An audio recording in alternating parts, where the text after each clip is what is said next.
सच्चिदानंद रूपाय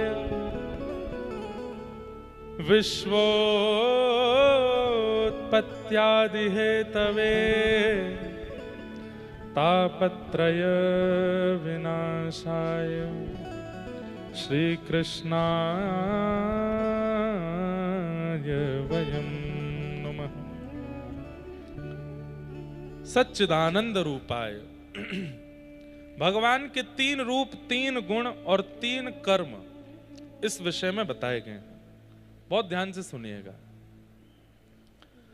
3 रूप हैं, सत्य, चैतन्य और आनंद। सबसे पहला ठाकुर जी का सत्य स्वरूप है। चाहे वो पंढरपुर के पंढरीनाथ हों, द्वारिका के द्वारिकानाथ हों, गोवर्धन के श्रीनाथ हों, जगन्नाथपुरी के जगन्नाथ हों, उनके स्वरूप अनेक हो सकते हैं, लेकिन समस्त विविध स्वरूपों में रूप सत्य ही है। ठाकुर जी सत्य स्वरूप हैं, वो सत्य हैं, वो सब जानते हैं, उन्हें सब पता है, इसलिए उन्हें सत्य स्वरूप माना गया। और दूसरी बात, संसार के हर व्यक्ति के सन्मुख हम झूठ बोल सकते हैं, लेकिन जिनके सामने झूठ बोलने का कोई औचित्य नहीं है। हम झूठ उसके सामने बोल पाते हैं, हमें पता है कि इसको जैसा हम बोल देंगे ये मान जाएगा, लेकिन ठाकुर जी के सामने झूठ बोलने का कोई औचित्य नहीं, क्योंकि हम भी ये जानते हैं कि उन्हें पता है कि सत्य क्या है।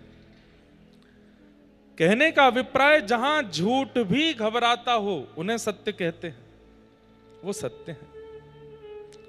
उनके सामने झूठ होता नहीं है।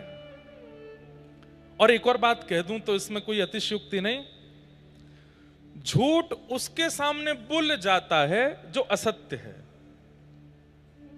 पत्नी से झूठ बोल सकते हैं, पति से झूठ बोल सकते हैं, माता पिता से झूठ बोल सकते हैं, मित्र से झूठ बोल सकते हैं, बच्चों से झूठ बोल सकते हैं, अपनों से झूठ बोल सकते हैं। क्यों? उनसे झूठ बोला जा सकता है जो मायावी हैं, जो संसार के मिथ्याजन्य हैं। लेकिन ठाकुर जी सत्य हैं, इसलिए उनके सामने झूठ बोला नहीं जाता। व्यक्ति जैसा है वैसा अपने आप को स्वीकार कर लेता है ठाकुर जी के आगे। तुम जानत सब अंतर्यामी, करनी कछु ना करी, मोरी राखो लाज हरी। तो कहने का अभिप्राय, झूठ वहां प्रकट होता है जहां सामने वाली वस्तु भी झूठी है, लेकिन जहां सामने खड़े हुए ठाकुर जी झूठ है ही नहीं, परम सत्य, वहां झूठ नहीं बोल पाते हम। दुनिया ने आपसे पूछा कि आप इतने बड़े आदमी कैसे बन गए, या आप इतने सुंदर कैसे हो गए, या ये चीज आपको कैसे मिल गई, ये बात आपकी कैसे हो गई, ये कैसे हो गया, तो आप उसमें 4 बातें झूठ मिला करके बोल सकते हो, क्योंकि सामने पूछने वाला व्यक्ति भी मिथ्या है, झूठा है।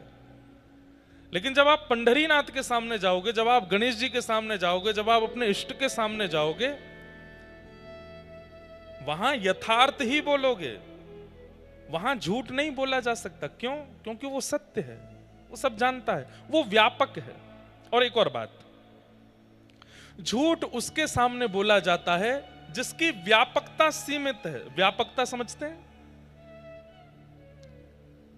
मैं इस वक्त अहिल्यानगर में हूं, अब कोई नासिक में मेरे से मिलना चाहे तो नहीं मिल पाऊंगा, क्योंकि मैं केवल अहिल्यानगर में ही हूं और कहीं नहीं हूं।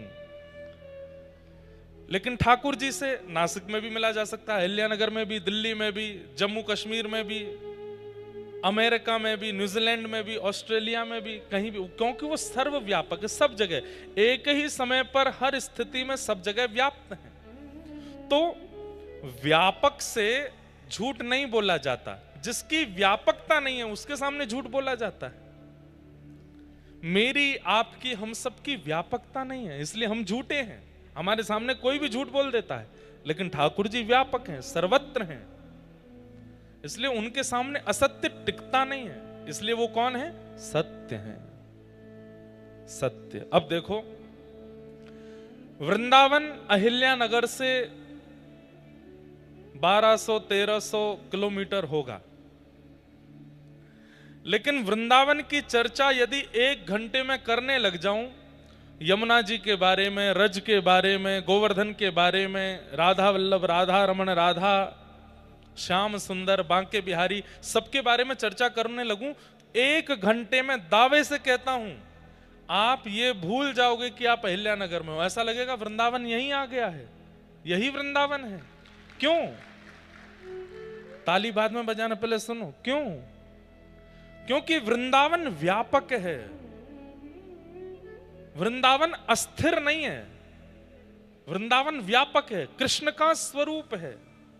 इसलिए उसकी व्यापकता होने के नाते वो कहीं भी प्रकट हो सकता है, कहीं भी उसका प्रादुर्भाव हो सकता है। तो जिसकी व्यापकता है, जिसकी व्यापकता है, उसके सामने सत्य बोला जाता है, और जो व्यापक नहीं है उसके सामने असत्य बोल दिया जाता है, निकल आता है मुख से। मैं, आप, हम सब और संसार का हर वस्तु ये व्यापक नहीं है, इसलिए इनके सामने हर वस्तु असत्य ही है। लेकिन ठाकुर जी व्यापक है, ठाकुर जी का धाम व्यापक। अब देखो एक और बात, ये तो रही अहिल्यानगर की बात।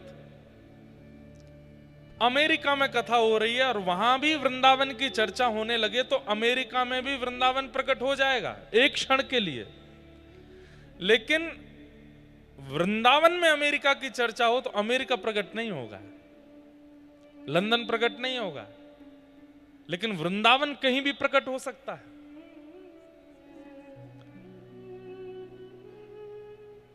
हम यहां चर्चा करते करते पंढरपुर का स्मरण करते रहेंगे तो धीरे धीरे पंढरपुर जैसा लगने लगेगा। श्रीमन चैतन्य महाप्रभु जब उनका सन्यास हुआ तो उन्होंने अपनी मां से कहा कि मैं वृंदावन जाना चाहता हूं। तब श्री चैतन्य महाप्रभु की मां ने कहा कि वृंदावन बहुत दूर है बंगाल से, ऐसी जगह जाओ कि अगर मेरा अंतिम समय आए तो तुम जल्दी आ सको। बोले कहां जाऊं? बोले जगन्नाथपुरी चले जाओ। और देखो वृंदावन तो व्यापक है, तुम जगन्नाथपुरी को ही वृंदावन मान लेना। श्री चैतन्य महाप्रभु ने अपनी मां की इस बात को माना और जगन्नाथपुरी चले गए। श्रीमन चैतन्य महाप्रभु जब समुद्र का दर्शन करते थे तो वो कहते थे समुद्र नहीं है, ये श्याम सुंदर यमुना जी हैं। वे जगन्नाथपुरी की गलियों में जब भ्रमण करते थे वो कहते थे ये वृंदावन की कुंज गलियां हैं।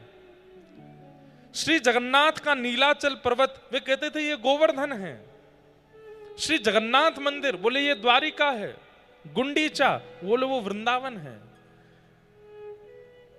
जीवन पर्यंत श्रीमन चैतन्य महाप्रभु वृंदावन को इतना भजे, लेकिन रहे जगन्नाथपुरी में और जगन्नाथपुरी को ही वृंदावन बना दिया। इससे क्या प्रकट होती है बात कि ठाकुर जी का नाम और ठाकुर जी का धाम, ठाकुर जी का नाम, ठाकुर जी का धाम, ये व्यापक हैं, ये कहीं भी प्रकट हो सकते हैं। इनके प्राकट्य की स्थिति कहीं भी हो सकती है और प्रकट वस्तु तभी होती है जब उसकी व्यापकता हो, वो वहां पहले से ही हो, तभी वो प्रकट हो सकती है। ठाकुर जी सब जगह हैं, सर्वत्र हैं, सर्वदा हैं, इसलिए वो सत्य हैं। इस समय यहां भी हैं पर देखने के लिए दृष्टि नहीं है हमारे पास। इस समय इस अहिल्याबाई नगर के इस प्रांगण में भी कहीं ना कहीं ठाकुर जी हैं पर देखने की दृष्टि नहीं हमारे पास। इसलिए जो व्यापक है वो सत्य है और व्यापक के सामने सत्य ही प्रकट होता है, असत्य नहीं बोल सकते आप। जिसकी व्यापकता नहीं है उसके सामने असत्य प्रकट होता है। तो भगवान का पहला रूप क्या है? सत्य। ठाकुर जी का दूसरा रूप क्या है? चैतन्य। चैतन्य मतलब ठाकुर जी जड़ नहीं है, ठाकुर जी जड़ नहीं है। जड़ वस्तु कैसी होती है? जो निष्ठुर है, जिसके अंदर किसी प्रकार की गतिविधि नहीं है। जैसे कि ये माइक का स्टैंड, ये जड़ है, इसको कितना भी मारूं इसको पीड़ा नहीं होगी। मैं इसको गाली दूं, मैं इसको अच्छा बोलूं, ये दुखी भी नहीं होगा, प्रसन्न भी नहीं होगा, ये जड़ है। लेकिन ठाकुर जी कौन है? ठाकुर जी चैतन्य है। हमें दिखता है कि वो जड़ है, लेकिन वो जड़ नहीं है, वो प्रत्यक्ष चैतन्य है। और एक बात सुनिए, हमारी व्यासपीठ का नाम क्या है? भक्ति पथ। भक्ति पथ का मतलब क्या है? भक्ति का रास्ता। तो रास्ते का कोई अंत तो होता होगा। अंत नहीं कहेंगे हम, उसे गंतव्य कहेंगे, डेस्टिनेशन कहेंगे। भक्ति के मार्ग का डेस्टिनेशन क्या है? कि जो ठाकुर जी हमको जड़वत दिखाई दे रहे हैं, वही ठाकुर जी एक दिन चैतन्य हो जाएं, तब समझो कि आप भक्ति के पथ के बिल्कुल अंतिम पड़ाव पर आ गए हो। अब ठाकुर जी जड़ नहीं है, चैतन्य हो गए। सक्कूबाई, जनाबाई, तुकाराम, नामदेव, ज्ञानेश्वर माउली, इन सब महाराष्ट्र के भक्तों ने जड़वत ठाकुर जी को चैतन्य बना दिया। अरे जनाबाई, उनके विषय में प्रसिद्ध कथा आती है। कबीर दास भक्तों के खोज कर रहे थे भारत में घूम घूम करके। तब किसी ने कहा कि महाराष्ट्र में एक भक्त हैं जनाबाई, बड़ी भगवान की भक्त हैं। तो श्री कबीर दास महाराष्ट्र आए, जनाबाई जी को ढूंढने लगे, कहां हैं। तो पूछते पूछते पहुंच गए। किसी ने बताया सामने वाली एक गली है, उस गली में ही जनाबाई रहती हैं। कबीरदास जैसे ही वहां पहुंचे तो क्या देखा? पूरा इलाका इकट्ठा हुआ है और दो माताएं आपस में लड़ रही हैं, झगड़ रही हैं, बुरी तरह एक दूसरे को सुना रही हैं। कबीरदास बोले, भैया क्या हो रहा है? बोले, एक बहन जी ने दूसरी बहन जी के घर से गोबर के उपले चुरा लिए हैं, इसलिए आपस में लड़ाई हो रही है कि तूने मेरे घर के उपले क्यों चुरा दिए। उपले समझते हैं? हमारे यहां व्रज में उसको बोलते हैं गोबर का कंडा। क्या बोलते हैं? गोबर को ऐसे थाप के घरों में लगा देते हैं, धूप में सेकने के लिए रख देते हैं। बोले आपस में इसलिए लड़ रही हैं कि एक कह रही है कि तूने मेरे घर से गोबर के उपले चुरा लिए हैं। तो कबीरदास जोर से हंसने लगे, बोले भाई उपले की क्या रकम होती है? गोबर के कंडे की कोई रकम नहीं होती, कोई उठा भी ले जाए तो उस पर इतना विवाद तो नहीं करना चाहिए। कौन है ये लोग? बोले एक तो वो है फलाना नाम बता, और दूसरे बोले ये परम भक्ता जनाबाई है। कबीरदास बोले ये जनाबाई है? बोला हाँ। बोले मैं तो इनके दर्शन करने उत्तर भारत से आया हूं, ये सोचकर कि परम भक्त हैं, पर ऐसी परम भक्त जो गोबर के कंडे के लिए लड़ाई कर रही है, ये जनाबाई है। कबीरदास बोले पूरी मेहनत मेरी खराब हो गई, मुझे नहीं आना चाहिए था। अरे इतने विवादित भक्त से थोड़ी मिलना था मुझे। भक्तों का स्वरूप तो ऐसा होता है, वो शांत होते हैं, सौम्य होते हैं, प्रसन्न रहते हैं, आनंद में रहते हैं। लेकिन फिर भी कबीरदास जी ने कहा इतनी दूर आए हैं तो इनकी भक्ति ढूंढ के तो जाएं, इनमें भक्ति है कैसी। तो श्री कबीरदास जी जनाबाई के पास जाके बोले, भाई अरे कितने कंडे चुरा लिए उसने आपके? बोले मेरे कम से कम 5 कंडे इसने चुरा लिए हैं। बोले कंडों में कैसे पता चलेगा कि आपका कौन सा है, इसका कौन सा? और कंडे की तो बात है, मैं थाप देता हूं, कल तक आपका मिल जाएगा। जनाबाई बोली नहीं नहीं नहीं, मुझे किसी और के हाथ के थपे हुए नहीं चाहिए और इसके 5 भी नहीं चाहिए, मेरे वाले ही चाहिए। कबीरदास बोले आपके वालों की पहचान है कोई? बोले हाँ। आप कंडों कान से लगा करके देखो, जिनसे कोई आवाज ना आवे वो इसके हैं, और जिनसे विट्ठल विट्ठल विट्ठल विट्ठल आवाज आवे वो मेरे हैं। कबीरदास बोले असंभव, ऐसा हो ही नहीं सकता। कबीरदास गए और जाकर के कंडों को कान से लगाने लगे। 2-4 कंडे उठाए, उनमें से कोई स्वर नहीं आया। तभी जनाबाई के हाथ के स्पर्श का कंडा मिला। जैसे ही कान से लगाया, उसमें से स्वर की ध्वनियों में निकल रहा था विट्ठल विट्ठल विट्ठल विट्ठल। कबीरदास तुरंत दंडवत हो गए जनाबाई के चरणों में, मान गया। अरे कोई भक्त किसी प्राणी के ऊपर हाथ रख दे तो उसमें भक्ति आ जाती है। कोई भक्त, हमने सुना है श्री ज्ञानेश्वर माउली, उनकी बहन, उनके भाई ज्ञानेश्वर माउली इतने पराक्रमी हुए, वे किसी जानवर पर भी हाथ रख देते थे। हमने तो सुना है कि उन्होंने एक खड़ी दीवार पर हाथ रख दिया तो वो आकाश में उड़ने लगी थी। जीव पर हाथ रख के भक्ति का वरदान मिल सकता है, मानव पर हाथ रख के उसमें भक्ति प्रकट हो सकती है, लेकिन निर्जीव जिसमें प्राण नहीं है, ऐसे गोबर के उपले हाथ से स्पर्श करके विट्ठल विट्ठल गाने लगते हैं। ये निर्जीव को जब विट्ठल गवा सकती हैं, हम प्राणियों पर अगर हाथ रख देंगे तो हमारी स्थिति क्या होगी? ऐसी जना भाई, समझ में आई बात?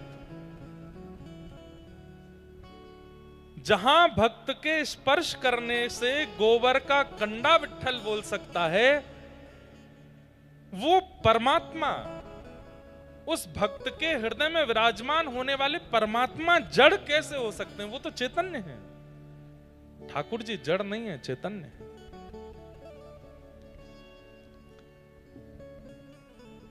मैं हर कथा में एक बात कहा करता हूं, भगवान हमारे साथ एक गेम खेल रहे हैं। कौन सा गेम?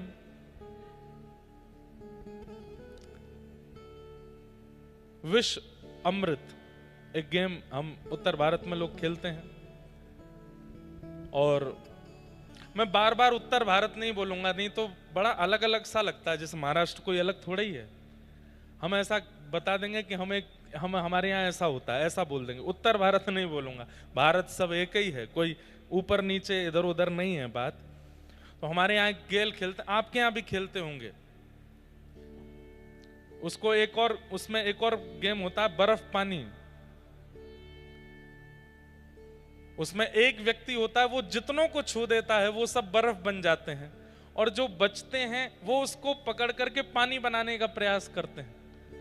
और उसको पकड़ने के लिए अगर आप गए और जो बर्फ बना रहा है उसने आपको छू दिया तो आप भी बर्फ बन जाओगे, और जिस अदा में हो वैसे ही रहना पड़ेगा आपको। ठाकुर जी हमारे साथ ऐसा खेल खेल रहे हैं, स्वयं तो मूर्ति बन के खड़े हो गए और हमको मानो चैलेंज कर रहे हैं, तुम्हारे पास 100 वर्ष का समय है, 100 वर्ष के अंदर अंदर मुझे चलायमान करके दिखाओ। मैं मूर्ति बन के खड़ा हूं, कहीं ऐसे खड़े, कहीं ऐसे खड़े, कहीं ऐसे खड़े, कहीं ऐसे खड़े। हम भक्ति के प्रभाव से, हम नाम के प्रभाव से, हम गुरु कृपा से, अगर इन ग्रंथों की कृपा से ठाकुर जी को चलायमान कर देते हैं तो हमारी विजय हो जाती है। और वो चलायमान होने को तैयार हैं, पर हम कर नहीं पाते।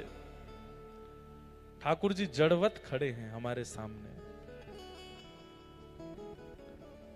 लेकिन भगवान का परम स्वरूप चैतन्य है, जड़ नहीं। एक बार एक भक्त था, लड्डू गोपाल जी की सेवा करता था, पर उसके जीवन में इतना कष्ट था, इतना दुख था कि वो रोज लड्डू गोपाल जी से प्रार्थना करना था, मेरे जीवन में सुख आ जाए, मेरे जीवन में सुख आ जाए। 10 वर्ष निकल गए लेकिन उसके जीवन में सुख नहीं आया।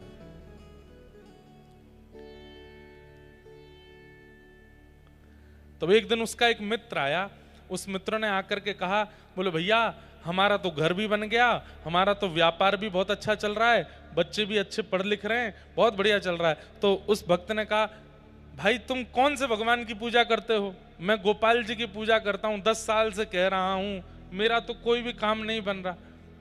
उस भक्त ने कह दिया, मैं तो शंकर जी की आराधना करता हूँ, शिव आराधन करता हूँ, और सुनो हम तुमको एक राय दें। बोले क्या?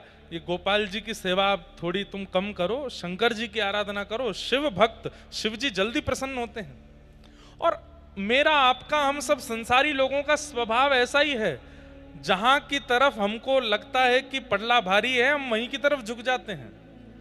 एक क्षण लगता है हमको छोड़ने में, अविश्वास बहुत जल्दी आता है हमारे मन में।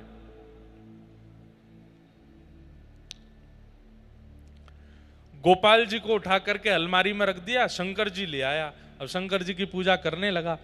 अगले दिन जैसे ही शंकर जी का आराधन करते समय अगरबत्ती लगाई तो अगरबत्ती का धुआं स्वाभाविक रूप से ऐसे उड़ करके इधर जा रहा था जहां अलमारी में ठाकुर जी बैठे थे। तो उस भक्त ने क्या सोचा, 10 सालों से तुम्हारी पूजा कर रहा हूं, आज तक बोले नहीं, आज तक मेरी एक भी बात मानी नहीं, आज तक मुझे कुछ भी दिया नहीं, और आज जैसे ही खुद को अलमारी में बैठा के शंकर जी की पूजा करने लगा तो उनकी अगरबत्ती का धुआं भी अपनी तरफ खींच लिया, उनकी अगरबत्ती की सुगंधी भी खुद ले रहे हो, उनको नहीं लेने दे रहे हो। रुक जाओ, मैं आपको अलमारी से निकाल करके और कहीं रख देता हूं। जैसे ही अलमारी खोली तो क्या देखता है कि जो मूर्तिमंत लड्डू गोपाल थे वो प्रत्यक्ष प्रकट होकर के वहां बैठे थे। क्यों? क्यों? क्योंकि 10 साल उसने सेवा करके ठाकुर जी को मूर्ति ही माना था। आज पहली बार उसके मन में यह भावना आई कि इनकी भी नाक है, ये भी सूंघते हैं, यह भी प्राणी हैं, इनके अंदर भी प्राण हैं। उसके अंदर यह भावना आ गई कि मैं दूसरे देवता की सेवा कर रहा हूं तो इनको शायद जलन हो रही है। ये जलन होना, किसी धुआं को अपनी तरफ खींचना, सुगंधी सूंघना, ये चैतन्य का स्वरूप है, ये जड़ का स्वरूप नहीं है। आज 10 साल बाद उसने ठाकुर जी को चैतन्य माना, इसलिए प्रकट हो गए ठाकुर जी। इससे ये बात प्रमाणित होती है।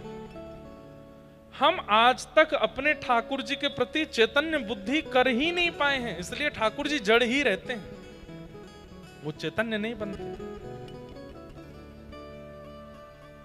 उनके प्रति चैतन्य भावना रखो, उनके प्रति चैतन्य की स्थिति रखो। और चैतन्य स्थिति कैसे होती है?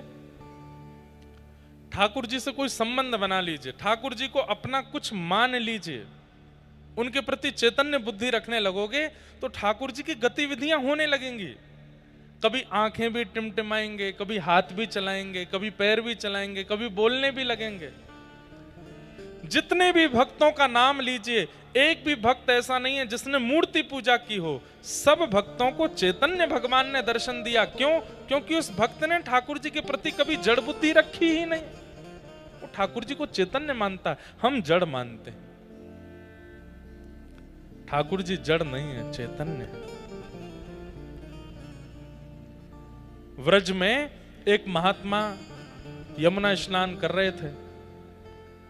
भोली भाली 2 सखियां आपस में बात कर रही थी। बोले, अरे मैंने तो ऐसा सुनो है कि इन संतन के पास भगवान हूं मैं। दूसरी बोली, दिखाई तो देना रे। ब्रजभाषा बोले, समझ जाओगे आप लोग। दूसरी बोली, दिखाई तो देना रे। बोले, ऐसे ना दिखाई दे, ये जो इनको झोला है ना, जो ये टांग के चले, या के भीतर है भगवान। तो संत जैसे ही यमुना स्नान करने गए, दोनों भोली भाली सखियां गईं और उनका झोला खोलने लगी। तो झोले में से गीता जी निकली, रामायण निकली, कमंडल निकला। तभी एक छोटा सा एक बक्सा था, वो छोटे से बक्सा को जैसे खोला तो उसमें लड्डू गोपाल बैठे थे। तो दोनों सखी बोली, अरे देख देख देख देख, मिल गए ठाकुर जी। तब पहली सखी दूसरी सखी से बोली, अरे देख, या बाबा ने छोटे से बक्सा में ठाकुर जी रख दिए तो ठाकुर जी के हाथ पैर टेढ़े मेढ़े है गए, और लड्डू गोपाल तो ऐसे ही रहते हैं। दूसरी बोली, मेरे पास घी है, मैं इनकी नेक मालिश करके इनके हाथ पैर सीधे कर दूंगी। और घी लेकर के आई और ठाकुर जी को मालिश करी, हाथ में लगा, पैरन में लगा, मुख पे लगा। अब उसके मन में ये नहीं था कि लड्डू गोपाल ऐसे ही रहते हैं, उसको था कि ये छोटे से बक्से के कारण इनके हाथ पैर ऐसे हो गए। इस भावना से घी लगाया तो ठाकुर जी सीधे हो गए, हाथ भी सीधे हो गए, पैर भी सीधे हो गए। इतने में ही वो महात्मा यमुना जी से निकल के आए। जैसे ही यमुना जी से निकले, वो सखियां वहां से भागी, अरे बाबा आ गए हो, बाबा आ गए हो। बाबा ने आके कही, मेरा झोला निकाल लिया। क्या निकाला इसमें से? और जैसे खोल के देखा तो बक्सा रखा था। उनको डर लगा कि कहीं ठाकुर जी तो नहीं ले गए। जैसे ही खोल करके देखा तो जो लड्डू गोपाल थे वो सीधे खड़े थे, दोनों हाथ भी सीधे, पैर भी सीधे। बाबा बोले, ठाकुर जी तो मेरे हैं, 40 साल से मैं सेवा कर रहा हूं, लेकिन इनके हाथ पैर सीधे कैसे हो गए? उन सखियों को बुलाया, बोले मैं कुछ कहूंगा नहीं, इधर आओ। तुमने क्या किया था कि मेरे ठाकुर जी के हाथ पर सीधे कैसे हो गए? तो वो सखी बोली कि बाबा हमें तो ऐसी लगी कि आपने अपने ठाकुर जी इतने छोटे से डिब्बा में बंद कर दिए, उनके हाथ पैर मुड़ गए, तो हमें लगी कि हाथ पैर सीधे करवे के काज घी की मालिश कर दें। तो हमने घी की मालिश करी तो ठाकुर जी के हाथ पैर सीधे हो गए। बाबा ने उन सखियों को प्रणाम किया, बोले मैंने प्रयाग में स्नान किया, काशी में स्नान किया, तीर्थ यात्राएं करी, बड़े बड़े यज्ञ किए, बड़े बड़े अनुष्ठान किए, 40 साल से नित्य इनकी सेवा कर रहा हूं, सब कुछ प्रस्तुत कर दिया ठाकुर जी की सेवा में, लेकिन जिससे ठाकुर जी प्रसन्न होते हैं चैतन्य भाव, वो हृदय में नहीं ला पाया, इसलिए आज तक ठाकुर जी मेरे सीधे नहीं हुए। लेकिन आज तुम लोगों की भावना से मुझे पता चल गया कि ठाकुर जी के प्रति चैतन्य बुद्धि रखनी चाहिए। हमारे गिरधर लाल जी इतने से हैं, लेकिन उनके प्रति कभी आज तक जड़ बुद्धि नहीं आई, चैतन्य बुद्धि। और चैतन्य बुद्धि कैसे? अहिल्यानगर में कथा है, ठाकुर जी को पर्ची डाल के पूछेंगे आप चलोगे? जो पर्ची ठाकुर जी के पैरों के पास जाती है समझते हैं यही उत्तर है, खोल के देखते हैं ठाकुर जी कहते हैं नहीं, मतलब नहीं जाना। अभी कुछ दिन पहले मैं साउथ अफ्रीका गया था, वहां मेरा ले जाने का मन नहीं था। मैंने कहा वहां लोग गौ मांस खाते हैं, फ्लाइट इतनी लंबी होगी, व्यवस्थाएं इतनी होती नहीं है, ठाकुर जी को घर ही छोड़ जाते हैं। पर मन में आया कि एक बार पर्ची डाल के पूछ लेता हूं। पर्ची जब डाली ठाकुर जी को तो एक आश्चर्य हुआ। मैंने पंडित जी एक थे उनसे बोला, मैंने कहा 2 पर्ची बनाओ, एक में लिखना साउथ अफ्रीका जाना है और दूसरे में लिखना साउथ अफ्रीका नहीं जाना है, 2 पर्ची बनाओ। तो पंडित जी ने पर्ची बनाई, 2 पर्ची बना करके मुझे बोले डाल दो महाराज जी। तो जैसे ही मैंने डाली तो उठाई तो उसमें लिखा था साउथ अफ्रीका जाना है। मैंने कहा ठाकुर जी तो आज्ञा कर रहे हैं जाना है। तो मैंने कहा दूसरी पर्ची भी ऐसे ही, बस दूसरी पर्ची उठाई, उसको खोल के देखा, दोनों पर्चियों में यही लिखा था साउथ अफ्रीका जाना है, नहीं लिखा ही नहीं था इसमें। मैंने पंडित जी से कहा, मैंने कि सुनो, आपने दोनों पर्चियों में लिखा है साउथ अफ्रीका जाना है, दूसरी में भी लिखा साउथ अफ्रीका जाना है। वो बोले महाराज जी इतने सालों में पहली बार मैं नहीं लिखना भूल गया हूं कि मैंने नहीं लिखा था, वो इसमें है ही नहीं, मुझे समझ नहीं आ रहा है। मतलब नहीं शब्द था ही नहीं उसमें। अब मैं बड़ी आश्चर्य में पड़ गया, अब क्या करूं, ये तो दोनों पर्चियों में एक ही बात लिखी थी। तो मैंने कहा एक पर्ची और बनाओ। तो हमारे एक सखा बोले कि ठाकुर जी की जाने की इच्छा है, इसीलिए दोनों पर्चियों में जाना है लिखा आया है, आप दोबारा क्यों पूछ रहे हो? मैंने कहा भाई पता नहीं, मेरे को मन में लग रहा है कि कहीं ऐसा तो नहीं ठाकुर जी यूं कह रहे हो तेने दोनों पर्ची में एक ही बात लिखी है, या मैं मेरी क्या गलती, नहीं एक पर्ची और बनाते हैं। तो एक में स्पष्ट लिखा है साउथ अफ्रीका जाना है और साउथ अफ्रीका नहीं जाना। अब मैं पर्ची डालने में घबरा रहा था, क्योंकि ठाकुर जी का एक स्वभाव है, एक बार बोलते हैं ठाकुर जी, 2 बार नहीं बोलते। अगर आप दूसरी बार पूछने जाओगे तो ठाकुर जी जबरदस्ती वो बोलेंगे जो आप सुनना नहीं चाहते, इसलिए एक ही आज्ञा माननी है।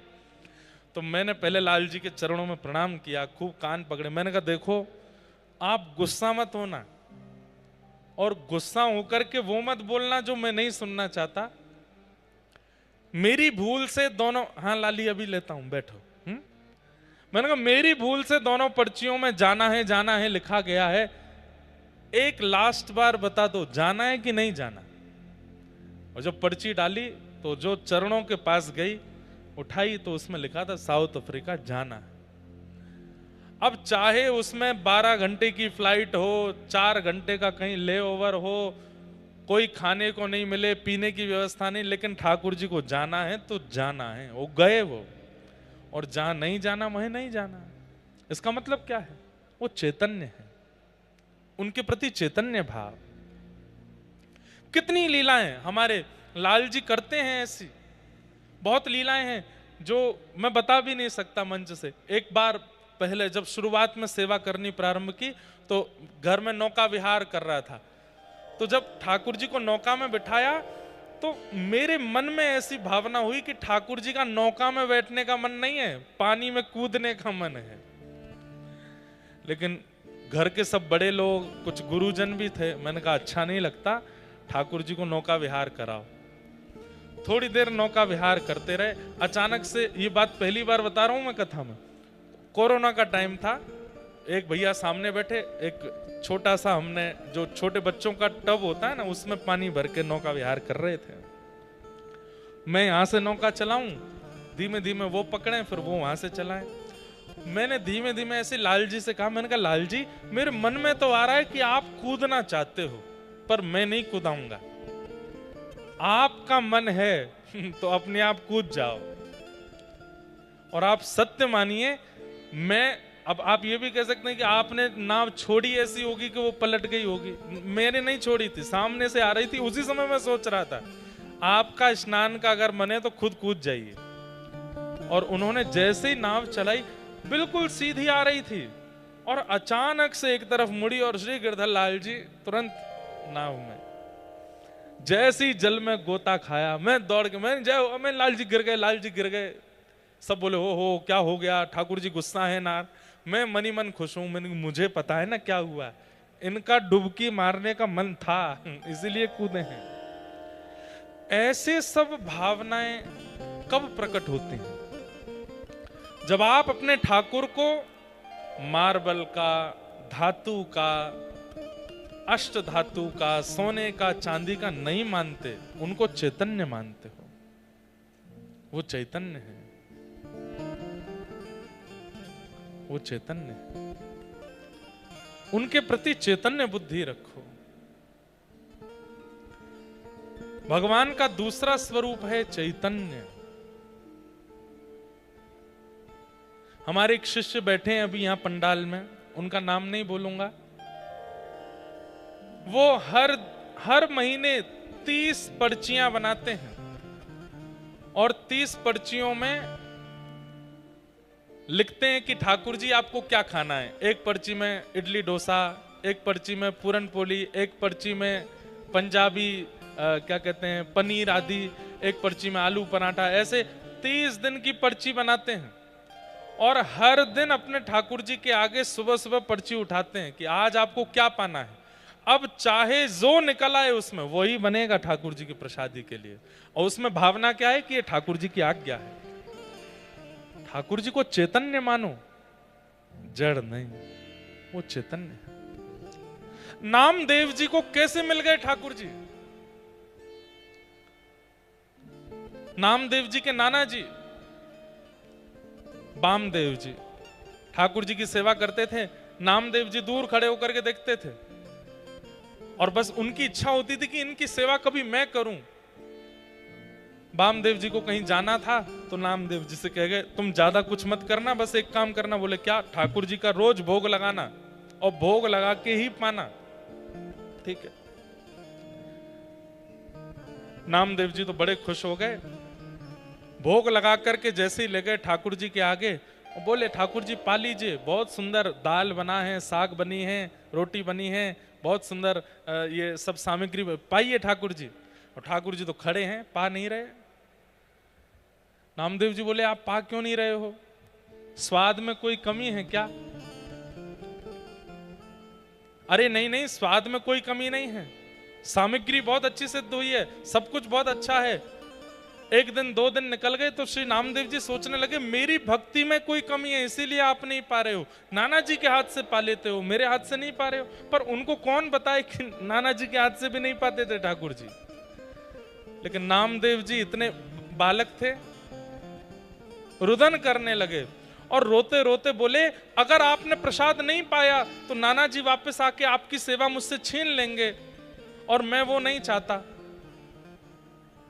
छुरी लेकर के आ गए और अपने गले पर रख करके बोले या तो प्रसाद पाओ, नहीं तो मैं प्राण त्याग दूंगा अपने।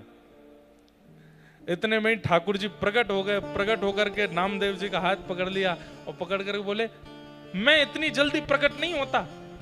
अरे कम से कम 3-4 महीने तो मनाते मुझको, 3 दिन में प्रकट कर लिया। 3 महीने में 4 योग की मैं दर्शन दूं, 3 दिन में।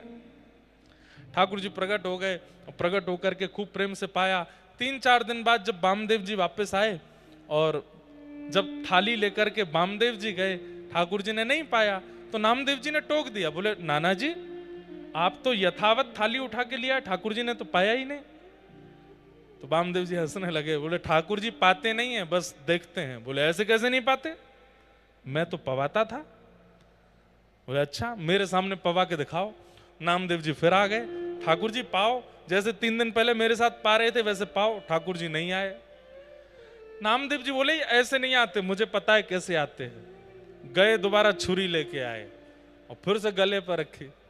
ठाकुर जी फिर प्रकट हो गए, हाथ पकड़ के बोले बड़े जिद्दी हो, ये बार बार छुरी क्यों रख लेते हो तुम गले पर, हमको धमकी देते हो। लेकिन यहां ठाकुर जी नामदेव जी से नोकझोंक कर रहे हैं, सामने वामदेव जी की आंखों में आंसू। पूरा जीवन निकल गया मेरा, आज पहली बार ठाकुर जी का अनुभव हुआ। धन्य है नामा जो तेरे ऊपर ठाकुर जी इतनी कृपा करते हैं। सीधी बात, मैंने जो कोई भी बातें यहां बताई, इन सब बातों में ठाकुर जी के प्राकट्य का मूल कारण क्या था? भैया ये जिनके भी गोपाल जी हैं इनको ले जाओ और पकड़ के बैठाओ, खूब प्रेम से कथा सुनो, नहीं तो इनके कारण और भी कथा नहीं सुन पाएंगे। जितनी भी बातें मैंने बताई, इन सब बातों में प्रधान बात क्या थी? ठाकुर जी के प्रति चैतन्य बुद्धि, वो जड़ नहीं है। आप लोग ऐसा मत करना कि कल आप सब भी छुरी लेके बैठ जाओ ठाकुर जी पाओ, नहीं। ठाकुर जी कहेंगे सुनी सुनाई बात है, नामदेव जी का चरित्र सुन के आए हो इसलिए कर रहे हो ना, कुछ नया करो। और नए में ठाकुर जी को धमकी मत देना भैया कि मैं आत्महत्या कर लूंगा नहीं तो भोजन पर, नहीं नहीं, ये सब नहीं करना। नवीनता में आप चैतन्य बुद्धि रखो बस। चैतन्य बुद्धि का प्रारंभ कहां से होता है? सबसे पहली बात, ठाकुर जी का आसन। ठाकुर जी का आसन ऐसा रखो विचार करके कि ठाकुर जी इस पर बैठेंगे तो उनको सुख मिले। कई बार हम ठाकुर जी को ऐसे आसन में रखते हैं, उसमें खुद को इमेजिन करके देखो, आप बैठते तो बैठ पाते, उसमें नहीं बैठ सकते, ठाकुर जी कैसे बैठ जाएंगे? दूसरी बात, सबसे पहला ठाकुर जी का आसन इतना सुंदर मलमल का वस्त्र हो, थोड़ा कंफर्टेबल हो, पीछे कमर लगाने के लिए मसनद हो, गद्दी हो। दूसरा, हम सबके घर के ठाकुर जी कैसे हैं? किसी घर के ठाकुर जी ऐसे हैं, किसी के घर के ऐसे हैं, मेरे ऐसे हैं। तो मन में ये भाव होना चाहिए कि ठाकुर जी पूरे दिन हम ऐसे हाथ करें तो हमारा हाथ थक जाएगा, तो ठाकुर जी के पास में एक छोटी सी छड़ी बनवा के रखो कि हे नाथ, जब जब आपका मन हुआ करे, मेरे सामने तो आप ऐसे ही रहोगे, जब मैं चला जाया करूं ये छड़ी नीचे लगा लिया करो, ये मसनद है इस पे थोड़ा टेक लिया करो। लड्डू गोपाल है, एक हाथ उठा रहता है, उसके नीचे की थोड़ी गद्दी बनवा दो कि ठाकुर जी आपको श्रम होता होगा। ये चैतन्य बुद्धि है। दूसरी बात, वस्त्र। मौसम के अनुकूल ठाकुर जी को वस्त्र पहनाओ। अभी गर्मियां चल रही हैं तो ठाकुर जी को ऐसे हल्के वस्त्र हों, ज्यादा मालाएं नहीं गले में पहनानी, 2 माला ही पहना दीजिए, मोती की पहनाइए जो चुभे ना ठाकुर जी को। इत्र भी मौसम के अनुकूल हो। इस समय कस्तूरी का इत्र नहीं लगा सकते, इस समय शमामा का, हिना का इत्र नहीं लगा सकते, गुलाब का इत्र लगा सकते हो, खस का इत्र लगा सकते हो, मोगरा का इत्र लगा सकते हो, जो ठंडा इत्र होता है चंदन का इत्र लगा सकते हो, ठाकुर जी को इत्र लगाओ। गर्मियों में बहुत गहने मत पहनाओ, सिर पर बड़े बड़े मुकुट मत पहनाओ, कपड़े के बने हुए पाग पहनाओ, पाग कोई ठाकुर जी के सिर पर बांध दो और उसमें हल्की सी मोती की एक लड़ लगा दो, बस हल्का रहने दो ठाकुर जी को। अक्षय तृतीया आने वाली है, आज से ही चंदन घिसना शुरू कीजिए, घर पे खूब सारा चंदन निकालिए, उस चंदन को इकट्ठा करके एक बढ़िया कपड़े में डाल के निचोड़ के उसका पानी निकाल लो, चंदन का एक बॉल जैसा बन जाएगा, अक्षय तृतीया वाले दिन मुख से लेकर चरणों तक पूरा चंदन का श्रृंगार कीजिए, ठाकुर जी को ठंडा लगे। अब घरों में ठाकुर जी के सामने फुब्बारे रखना शुरू करो, छोटे छोटे फुब्बारे ले आओ, ठाकुर जी के आगे फुब्बारे रखो, उसमें इत्र लगा दो। ठाकुर जी को फूल मंडली, जहां ठाकुर जी विराजते हैं ऊपर पुष्प का बंगला बनाओ, जैसे बिहारी जी का, राधा वल्लभ जी का, राधा रमन जी का, बहुत बड़ा नहीं, छोटा छोटा बनाओ। ये सब कब करते हैं हम? जब ठाकुर जी के प्रति चैतन्य बुद्धि होती है।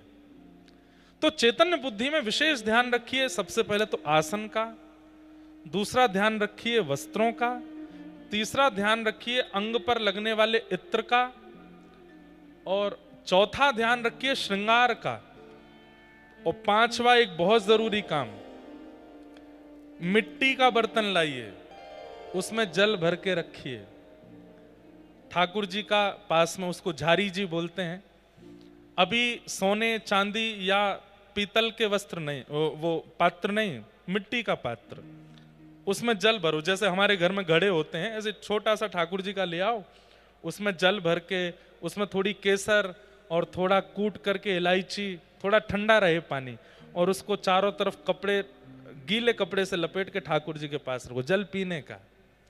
ये सब कब आता है मन? मुझे बताना नहीं पड़ेगा। जब आप चैतन्य बुद्धि रखोगे तो अपने आप करने लगोगे कि ठाकुर जी को ऐसा करना है, ठाकुर जी को ये देना है। और अंतिम बात, पंखे में हम खुद नहीं बैठ सकते। हाँ, अब घर में पंखा ही है और कुछ नहीं, तो फिर ठाकुर जी भी मैनेज करेंगे। लेकिन जब हमारे कमरे में एसी है, हमारे कमरे में कूलर है, तो फिर ठाकुर जी को भी लगवाओ। आजकल छोटे छोटे कूलर भी आते हैं, एसी भी आते हैं, ठाकुर जी को लगाओ। और अंतिम प्रसाद, बहुत गर्म भोजन नहीं कराना है ठाकुर जी को। रोज छाछ बनाइए घर में, बढ़िया लस्सी बनाइए, ठाकुर जी को आम की सामग्रियां बना बना के पवाइए, पतली पतली रोटियां और ऐसी सब्जियों का प्रयोग जो गर्म, जिनकी तासील ठंडी होती है, ठाकुर जी को पवाओ। आप यहीं से प्रारंभ कीजिए, धीरे धीरे धीरे धीरे चैतन्य बुद्धि करते करते एक दिन ऐसा होगा, ठाकुर जी स्वयं स्वप्न में आकर के आज्ञा किया करेंगे, कल मेरे काजे ये बनाओ, कल मुझे ऐसे पवाओ। एक जयपुर के एक भक्त हैं, वो कहीं बाहर गए थे, तो उनकी पत्नी ने ठाकुर जी का शयन कराया। तो उन भक्त को किलोमीटरों दूर, सत्य घटना है, ठाकुर जी ने आज्ञा दे करके बोला, बोले मुझे नींद नहीं आ रही है, अपनी पत्नी को अभी जगा करके बोलो, मेरा जो बिस्तर है ना, उसके नीचे पुराने 3-4 दिन पुराने सूखे पुष्प हैं, जो कि सूख के मुझे चुभ रहे हैं, उनको निकलवाओ। रात में 2 बजे उन्होंने पत्नी को फोन किया, 10 फोन किए, नहीं उठाए। तब घर के सेवक को फोन किया, बोले उनको उठाओ। 2:30 बजे कहा, बोले अभी इसी वक्त स्नान करो, ठाकुर जी के कक्ष में जाओ। ठाकुर जी जिस बेड पर लेटे हैं, जो ठाकुर जी के सेज है, उसमें चद्दर के नीचे पुराने पुष्प सूख गए, उनको निकालो वहां से। पत्नी बोली, आप 2:30 बजे क्या कह रहे हो? बोले ठाकुर जी स्वप्न में आज्ञा कर रहे हैं। रात में 2:30 बजे पत्नी ने स्नान किया, ठाकुर जी को उठाया, और जैसी चद्दर हटा के देखी तो 4 दिन पुराने पुष्प सूख के, जैसे पुष्प सूख जाते हैं तो कड़क हो जाते हैं ना, ऐसे हो गए थे, वहां पड़े थे। वो पति पत्नी दोनों रोने लगे। अगले दिन सुबह उनका फोन आया, उन्होंने बताया, बोले महाराज जी कल ऐसे लीला हुई। तो चैतन्य बुद्धि रखेंगे, ठाकुर जी आपके संग लीला करने लगेंगे। एक व्यास जी कथा कर रहे थे, और कथा में वो बोल रहे थे, यशोदा मैया ने ठाकुर जी को पकड़ के ऊखल से बांध दिया। ठाकुर जी को ऊखल से बांध दिया, ओहो अब 7 बज गए, आगे की कथा हम कल सुनाएंगे। व्यास जी कथा करके चले गए। रात में चोर आए और व्यास जी का पूरा घर लूट लिया, बर्तन लूट लिए, गहने लूट लिए, सब कुछ लूट लाट करके ले गए। सुबह जब व्यास जी उठे, स्नान ध्यान करके देखा तो पूरा घर खत्म, सब लूट ले गए चोर। मंदिर में जाके देखा तो ठाकुर जी का सिंहासन भी नहीं है, ठाकुर जी के वस्त्र श्रृंगार भी नहीं, केवल ठाकुर जी बैठे हैं अकेले। व्यास जी रोने लगे, ठाकुर जी से बोले, इतनी आपकी कथा करता हूं, पूरे साल आपका यश गाता हूं, इतनी रक्षा तो मेरी कर लेते कि चोर आए थे, तो आप कम से कम इतना तो बचा लेते कि उन चोरों से इस घर को बचा लेते। अरे कुछ नहीं तो अपना श्रृंगार ही बचा लेते, अपना सिंहासन बचा लेते। ठाकुर जी बोल पड़े, मेरी गलती नहीं है। बोले क्यों? कल कथा में तुमने क्या कहा था कि यशोदा मैया ने मुझको उखल से बांध दिया, और तुमने इतना कह के कथा विश्राम कर दी। चोर तो 4 दिन से तुम्हारे घर आ रहे थे, पर 4 दिन से मैं खुला हुआ था। कल तुमने कथा में मुझे बांध दिया, रात भर में बंधा ही रहा। मेरी इच्छा तो हो रही थी पकड़ करके इनका गला दबा लूं, इनके बाल पकड़ के खींच लूं, लेकिन क्या बताऊं, तुमने कथा में कल मुझे बांध दिया था तो मैं बंधा ही हुआ था। आज कथा में खोल दो मुझको, मैं सारे चोरों को पकड़ के लाता हूं। ऐसा कैसे हो सकता है? जब ठाकुर जी चैतन्य हो जाते हैं ना तो सब संभव है, और वो चैतन्य मुझे करना है, चैतन्य आपको करना है। सक्कूबाई ने चैतन्य किया, मीराबाई ने चैतन्य किया, सूरदास, रैदास सबने चैतन्य किया, पर इंद्रेश चैतन्य नहीं कर पाया। आप चैतन्य नहीं कर पाए हो। धीरे धीरे धीरे धीरे धीरे धीरे वो चैतन्य की स्थिति प्रकट करनी है। ठाकुर जी बोलने लगे, ठाकुर जी कहने लगे, चैतन्य। और जैसे ही ठाकुर जी चैतन्य हो जाएंगे ना, फिर भक्ति का जो सुख मिलेगा, भक्ति में जो आनंद आएगा, वो आनंद अलग होगा। फिर संसार में चाहे जो हो जाए आपके साथ, आपको कष्ट नहीं होगा। आपको इस बात की प्रसन्नता, मेरे ठाकुर जी चैतन्य है मेरे साथ, और वो चैतन्य हमें करना है।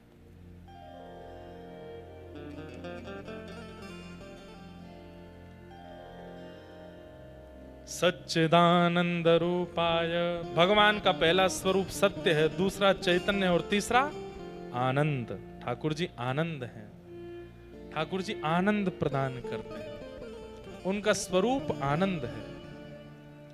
विश्वोत्पत्त्यादि हेतवे। अब देखो कथा शुरू हुई लगभग 4:30 पौने 5 बजे, अभी बज रहे हैं 6, 6:15 होने वाले। पिछले 2 घंटे में आप लोग इतने आनंद में बैठे हो, नीचे जमीन पर बैठे हो, पंखे की हवा में बैठे हो, लेकिन एकटक बैठ करके कथा सुन रहे हो। क्यों? क्योंकि ये सुख नहीं है, ये प्रसन्नता नहीं है। यहां जो अनुभूति आपको हो रही है इस वक्त, उसी को आनंद कहते हैं, आनंद कहते हैं।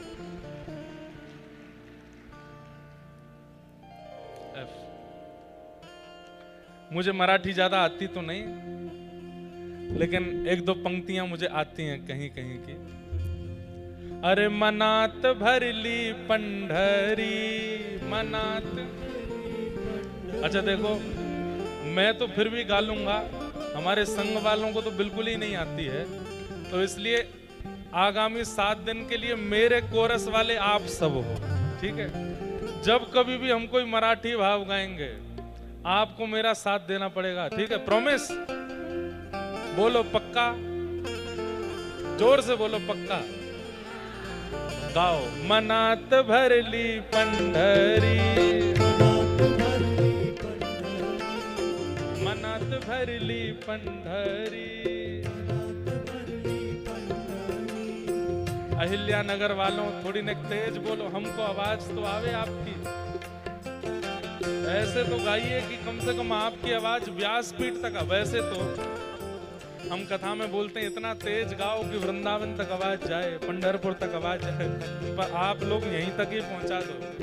हो जाओ उठा के पूरे भाव के साथ।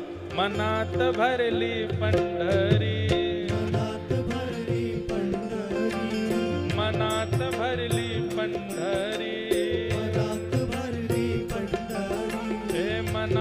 भरली पंढरी।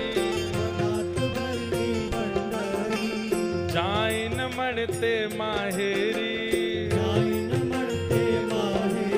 हे जाइन मड़ते माहेरी,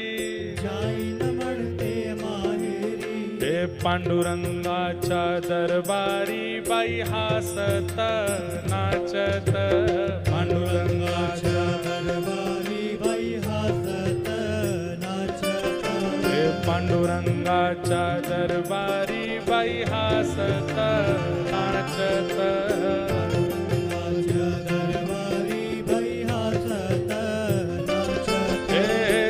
चंद्रभागेच वालवंट चंद्रभागेच वालवंट तेच अमाच वैकुंठ तेच अमाच वैकुंठ हे आनंद भरला घनदाट बाई आसत नाचत आनंद भरला घनदाट बाई आसत नाचत हे पांडुरंगा दरबारी बाई हासत नाचत पांडुरंगाच्या दरबारी बाई हासत नाचत हे मनात भरली पंढरी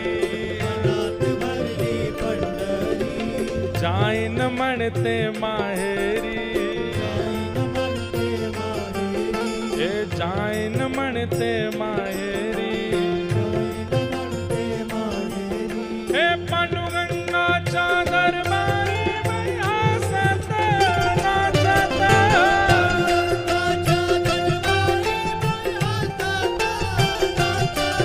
हे पांडुरंगाच्या दरबारी बाई हासत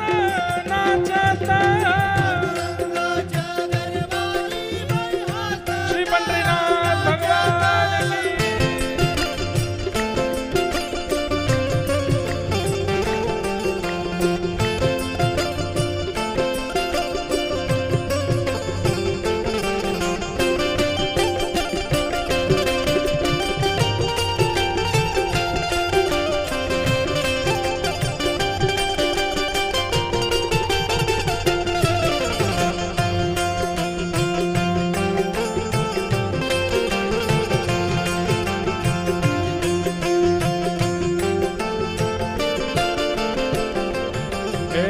पांडुरंगाचा दरबार पांडुरंगाचा दरबार संत मिठाले अपार हे संत मिठाले अपार हे हरिनामाचा गजर बाई हासत नाचत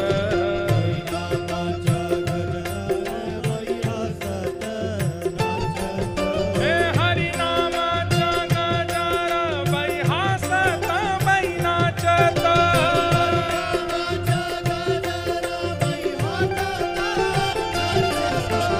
मनात भरली पंढरी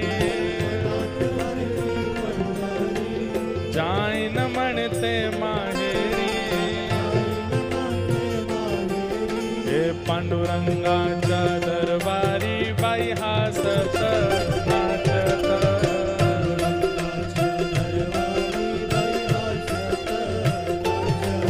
हे पांडुरंगाच्या दरबारी बाई हासत नाचत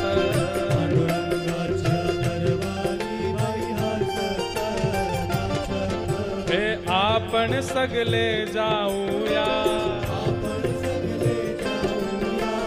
आपण सगळे जाऊया गोपालपूर पाऊया गोपालपूर पाऊया हे हरी चला खायूया बाई हासत नाचत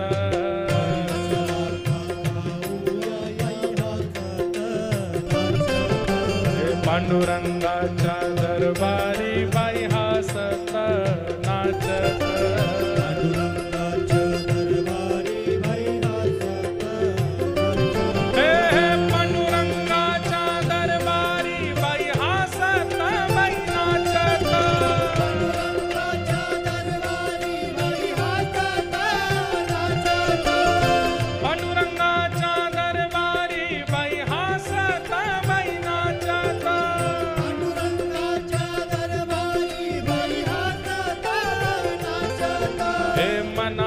भरली पंढरी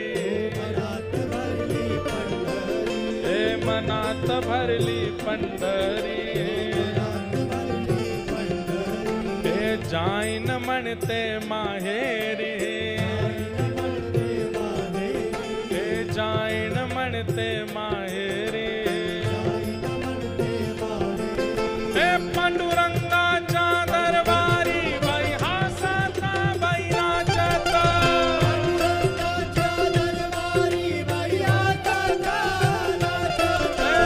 पांडुरंगाच्या दरबारी बाई हासता बाई नाचता पंढरीनाथ भगवान की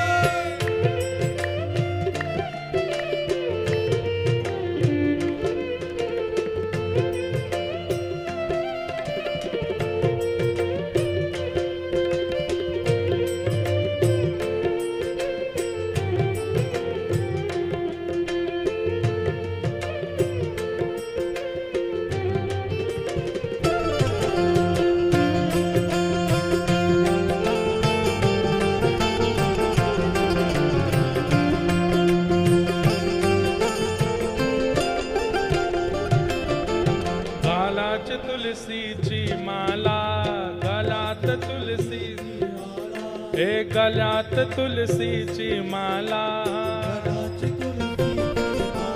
हे बाजे मृदंग आणि ताल बाजे मृदंग आणि ताल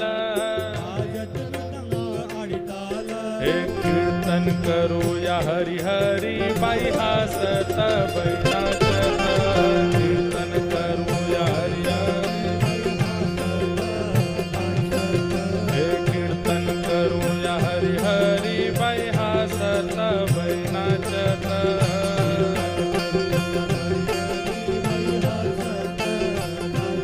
हे मनात भरली पंढरी म्हणते माहेरी जाईन म्हणते हे पांडुरंगाच्या दरबारी बाई हासत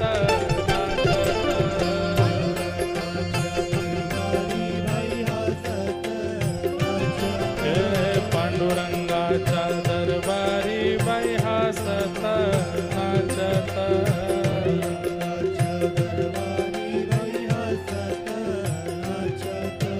पांडुरंगाच्या दरबारी बाई हासत नाचत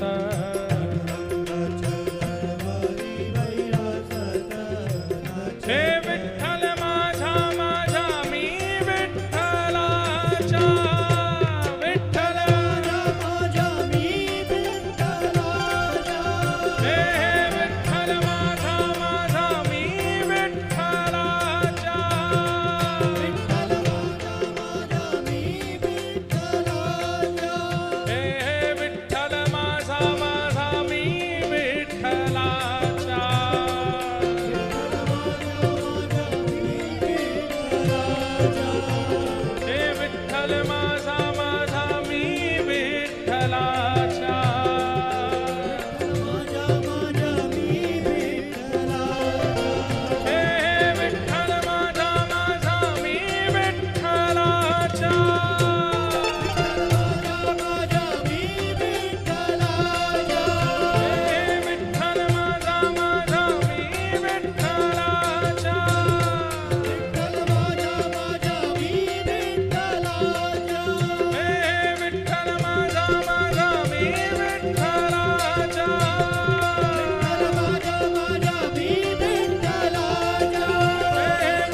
पंढरी।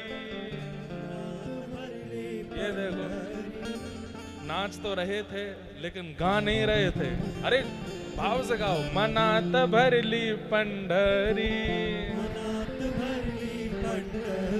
जाइन मणते माहेरी, जाईन म्हणते माहेरी, हे पांडुरंगाच्या दरबारी बाई हासत नाचत, पांडुरंगाच्या दरबारी बाई हासत नाचत, पांडुरंगाच्या दरबारी बाई हासत नाचत, पांडुरंगाच्या दरबारी बाई हासत नाचत. जय जय श्री राम.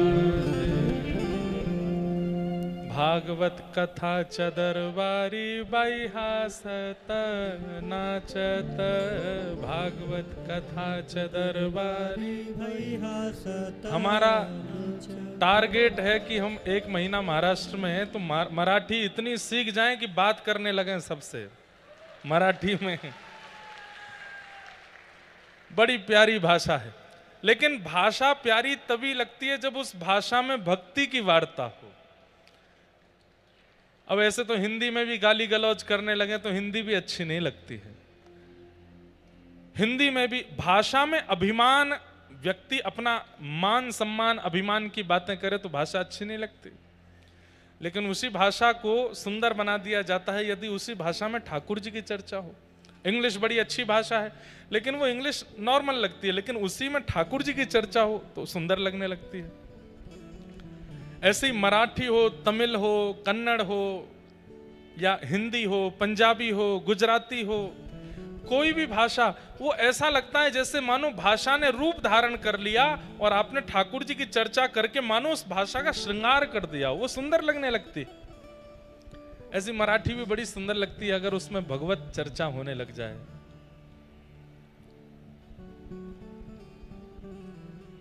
आहा. तो भगवान का ये स्वरूप है, जो आप नृत्य करते हो, जो आप गाते हो, जो आनंद में झूम उठते हो ठाकुर जी के कथा में, दर्शन में, कीर्तन में, ये आनंद ही श्री कृष्ण है. ये भगवान का तीसरा स्वरूप है, आनंद. कथा में, कीर्तन में, संकीर्तन में सोच विचार करके नृत्य किया जाए, सोच विचार करके गाया जाए, सोच विचार कर, तो वो आनंद का स्वरूप नहीं होता.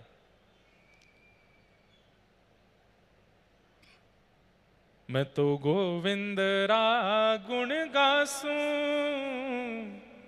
राणा जी रूठे तो मने काय करसे. मीराबाई कहते हैं चाहे जो हो जाए.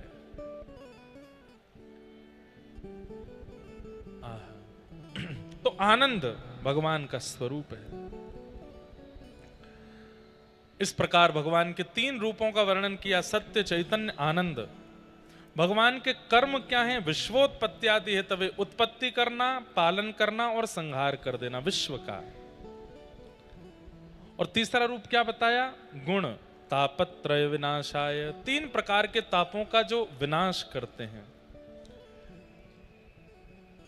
एक बात बहुत ध्यान से सुनिए.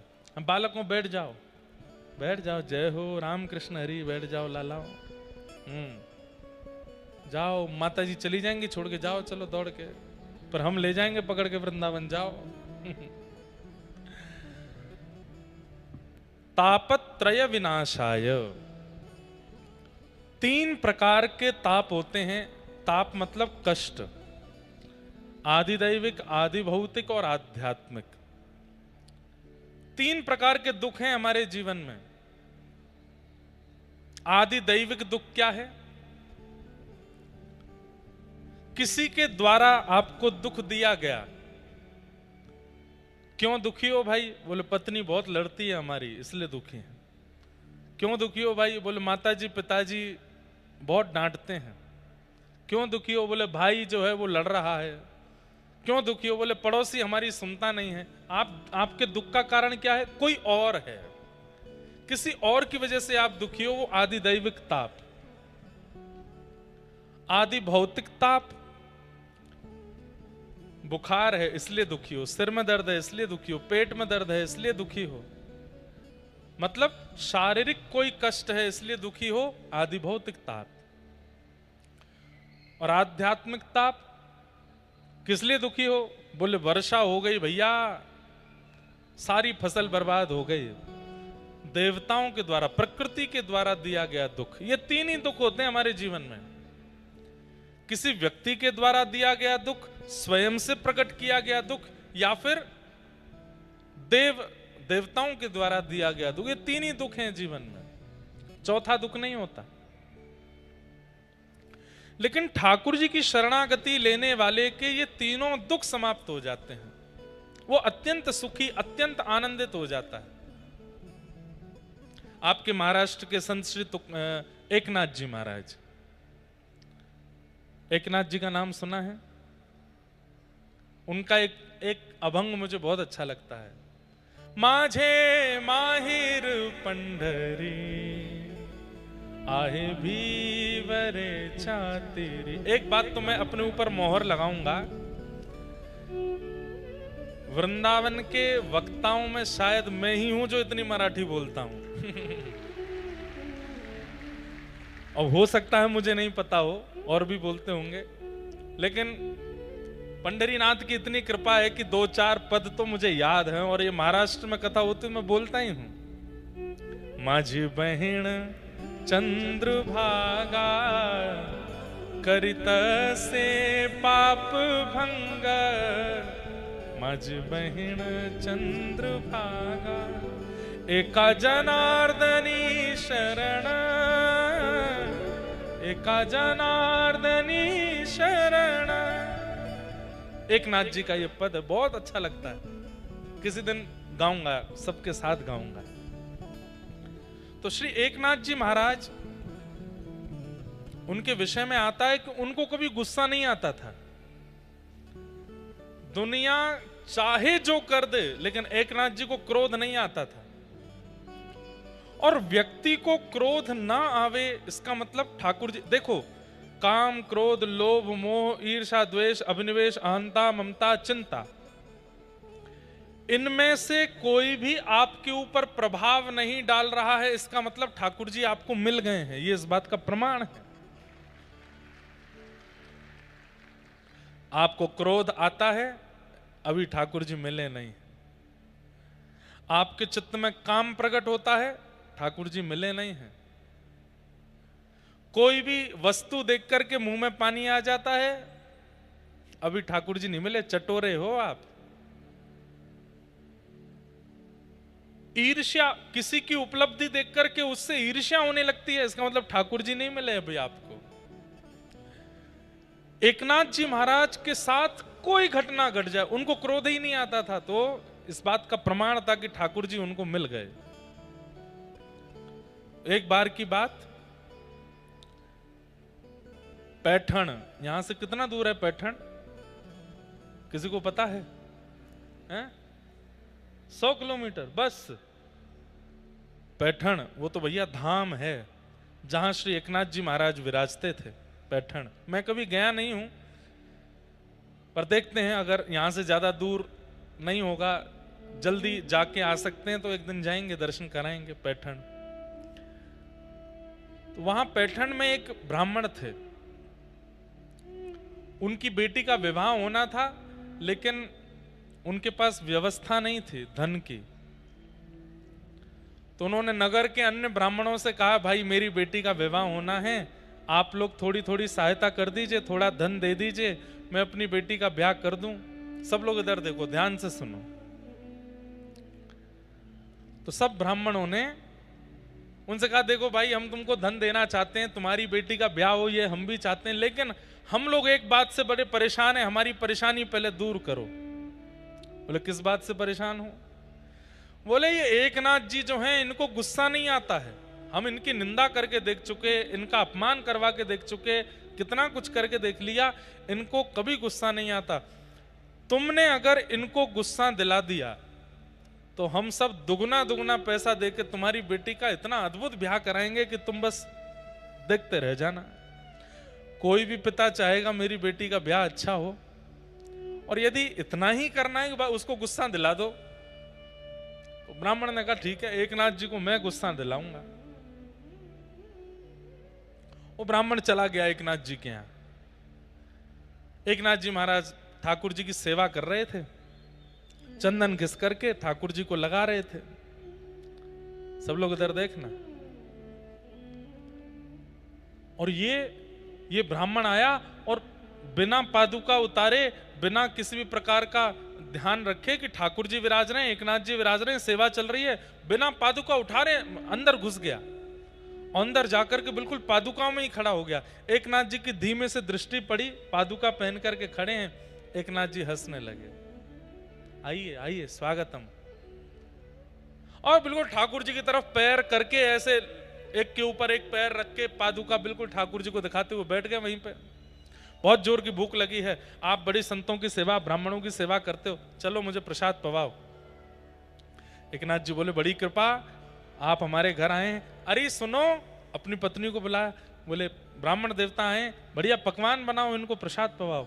पत्नी ने भी आके देखा ये पादुका पहन करके बैठे हैं सामने और बड़ा अजीब व्यवहार कर रहे हैं, लेकिन पत्नी भी एकनाथ जी जैसी, वो भी हंस रही थी, उसको भी गुस्सा नहीं आया। सुंदर चौकी लगाई, थाल लगाया, थाल में खूब सारे सामग्री परोसने लगी। तो ये सोचने लगे जूते से तो ये गुस्सा हुए नहीं, अभी रुको मैं कुछ करता हूं। अब जैसी पत्नी आई आकर के परोस रही थी, झुक करके परोसने लगी, तो अब ये ब्राह्मण कोई छोटे उम्र के तो नहीं थे, 35-36 साल की उम्र होगी। एकनाथ जी की पत्नी के पीठ पर चढ़ गए, और जैसे एक छोटा बालक किसी माँ की पीठ पर चढ़ जाता है, ऐसे एकनाथ जी की पत्नी के ऊपर चढ़ करके ऐसे गला उनका पकड़ लिया, पैरों से उनका पेट दबा लिया और ऐसे चढ़ करके छोटे बालक की तरह लिपट गए उनसे पीछे पीठ पर। एकनाथ जी महाराज जोर से हंसने लगे, अरे धन्य भाग्य है, धन्य हो देवी, धन्य हो। क्यों? शास्त्र आज्ञा करते हैं कि विप्र जो है वो ठाकुर जी का स्वरूप है। आज तक ठाकुर जी सामने बैठ करके प्रसाद पाते थे, आज तक ठाकुर जी सामने बैठ करके दर्शन देते थे, लेकिन आज तुम्हारी भक्ति का प्रभाव देखो, इस विप्र के देव में, विप्र के रूप में ठाकुर जी तुम्हारी गोद में चढ़ गए। पत्नी भी हंसने लगी। आप लोग सुनिएगा नहीं, इमेजिन करो ये आपके साथ हो तो आप क्या करोगे। पीठ पर चढ़ गए। पत्नी क्या बोलती है, अरे मुझे तो बालकों को संभालने का बहुत बहुत अभ्यास है और मैं तो इनको संभाल लूंगी। पत्नी ने भी हाथ ऐसे लगाए और उनको बोली, क्या पाएंगे आप, मैं ऐसे ही पवा देती हूं, मैं ऐसे ही जल पिला देती हूं।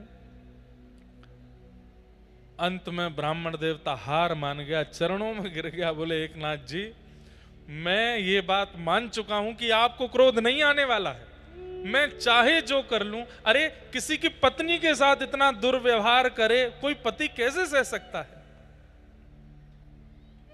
मैं मान गया।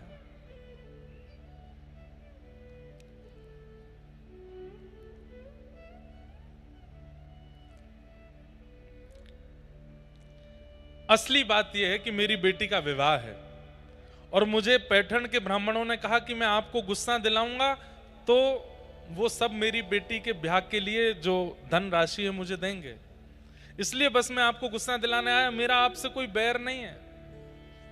एकनाथ जी महाराज बोले, तुमको आते ही पहले ये बात बता देनी चाहिए, तो इतनी देर क्यों लगाई तुमने। कोई ब्राह्मण से धन लेने की आवश्यकता नहीं है, तुम्हारी बेटी का विवाह पंडरीनाथ भगवान करेंगे, सब व्यवस्था होगी, चिंता मत करो।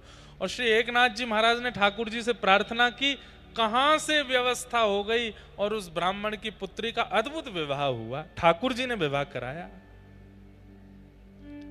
क्रोध नहीं। कहीं ना कहीं भगवत प्राप्त व्यक्ति ऐसा हो जाता है, उसको फर्क नहीं पड़ता, फिर चाहे जो हो जाए उसके साथ वो प्रसन्न ही रहता है, वो आनंद में ही रहता है, वो सुखी ही रहता है।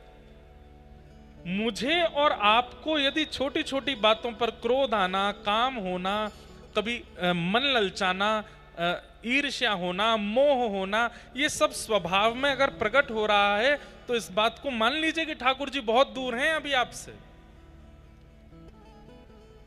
छोटी छोटी बातों की तो बात क्या, बड़ी से बड़ी घटना हो जाती है और आप मुस्कुरा करके सह लेते हैं, तो समझ जाओ ठाकुर जी आस पास ही हैं, बस कुछ ही देर में, कुछ ही दिनों में प्रकट होने वाले। कितनी भी बड़ी भयानक स्थिति क्यों ना हो जाए, आपका मन एकाग्र है तो इसका मतलब ठाकुर जी आपके साथ हैं। तापत्रय विनाशाय श्री कृष्णाय वयम नमः।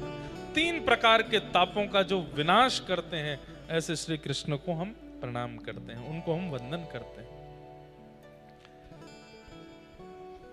भागवत जी के महात्म्य सुनाया गया।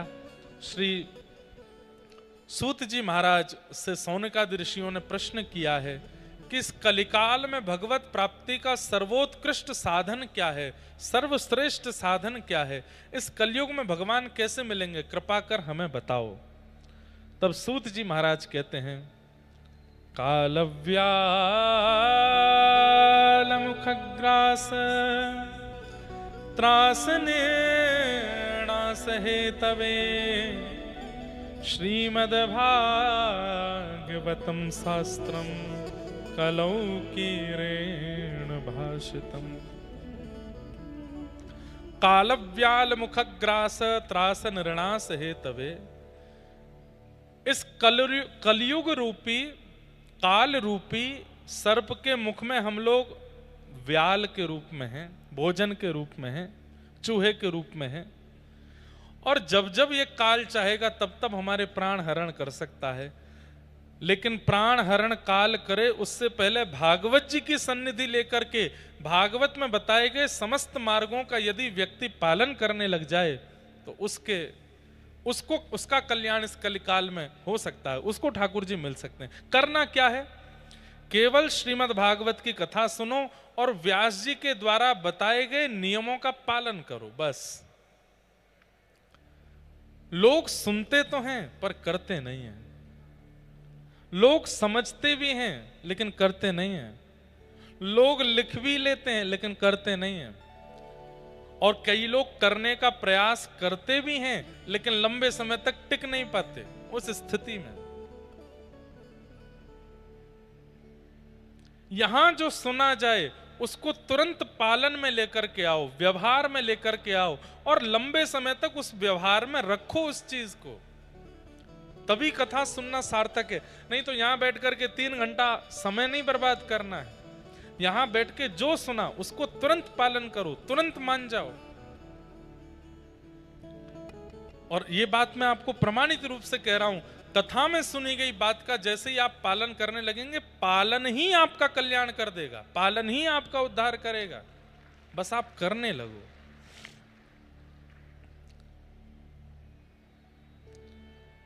कलिकाल में श्रीमद् भागवत की कथा है जो मानव का कल्याण कर सकती है। तब पूछा गया कैसे कल्याण होता है, कृपा कर इसका थोड़ा महात्म्य हमें बताओ।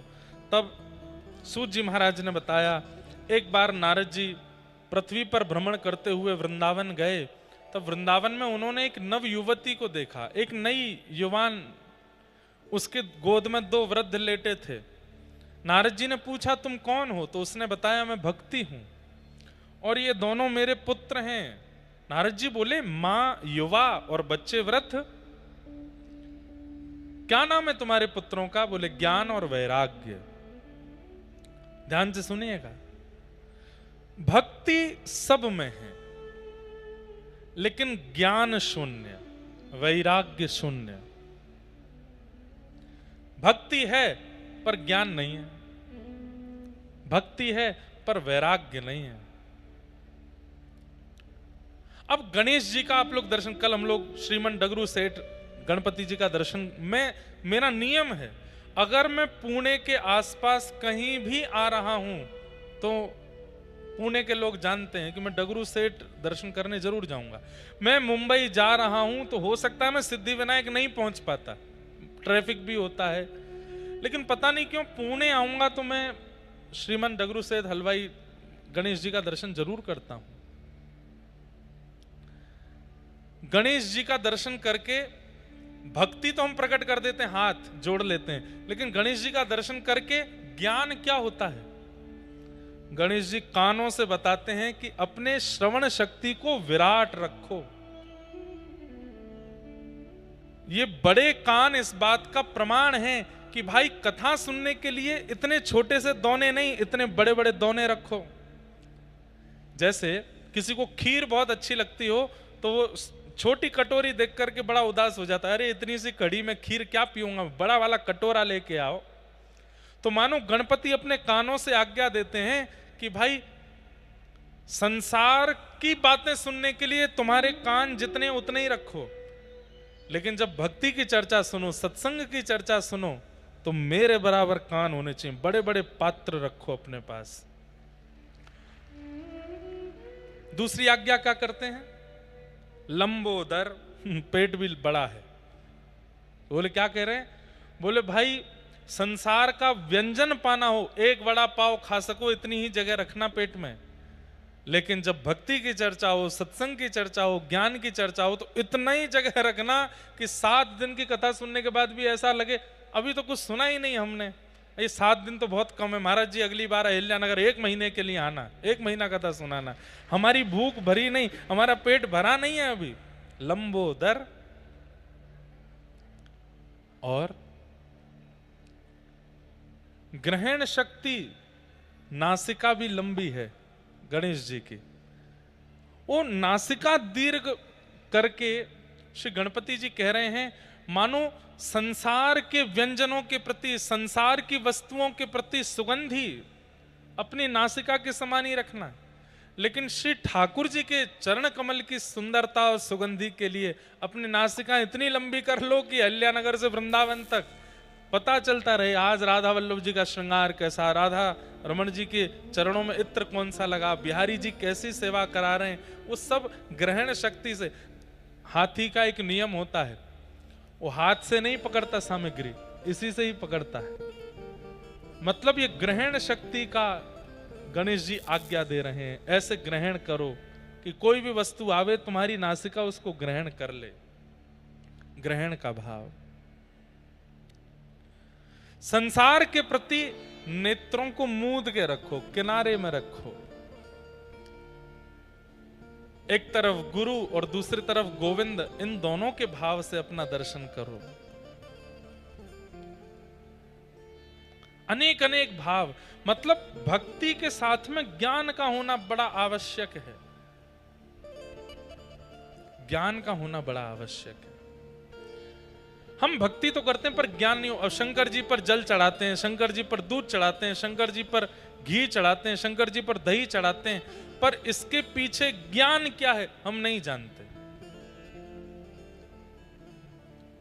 एक ऋषि थे, उन ऋषि ने ऐसी तपस्या की हिमालय पर बैठ करके कि इंद्र ने प्रकट होकर के कहा वरदान मांगो क्या चाहिए। ऋषि ने कहा कुछ नहीं चाहिए। फिर तपस्या की, इंद्र फिर प्रकट हो गए, बोले वरदान मांगो क्या चाहिए, नहीं चाहिए कुछ भी। फिर तपस्या की, ब्रह्मा जी गए, उन्होंने कहा वरदान मांगो, बोले नहीं चाहिए। तो देवताओं को थोड़ी घबराहट हुई, कहीं ऐसा तो नहीं हम बार बार वरदान देने के लिए जाते हैं ये मना कर देते हैं। ऐसी प्रवृत्ति कई बार राक्षसों की भी रहती है। हिरण्यकश्यप ने भी ऐसा ही किया था। वो तपस्या पर तपस्या करता गया, कुछ नहीं लेता गया, बार बार उसको वरदान देने का भाव रहा, लेकिन उसने कुछ स्वीकार नहीं किया।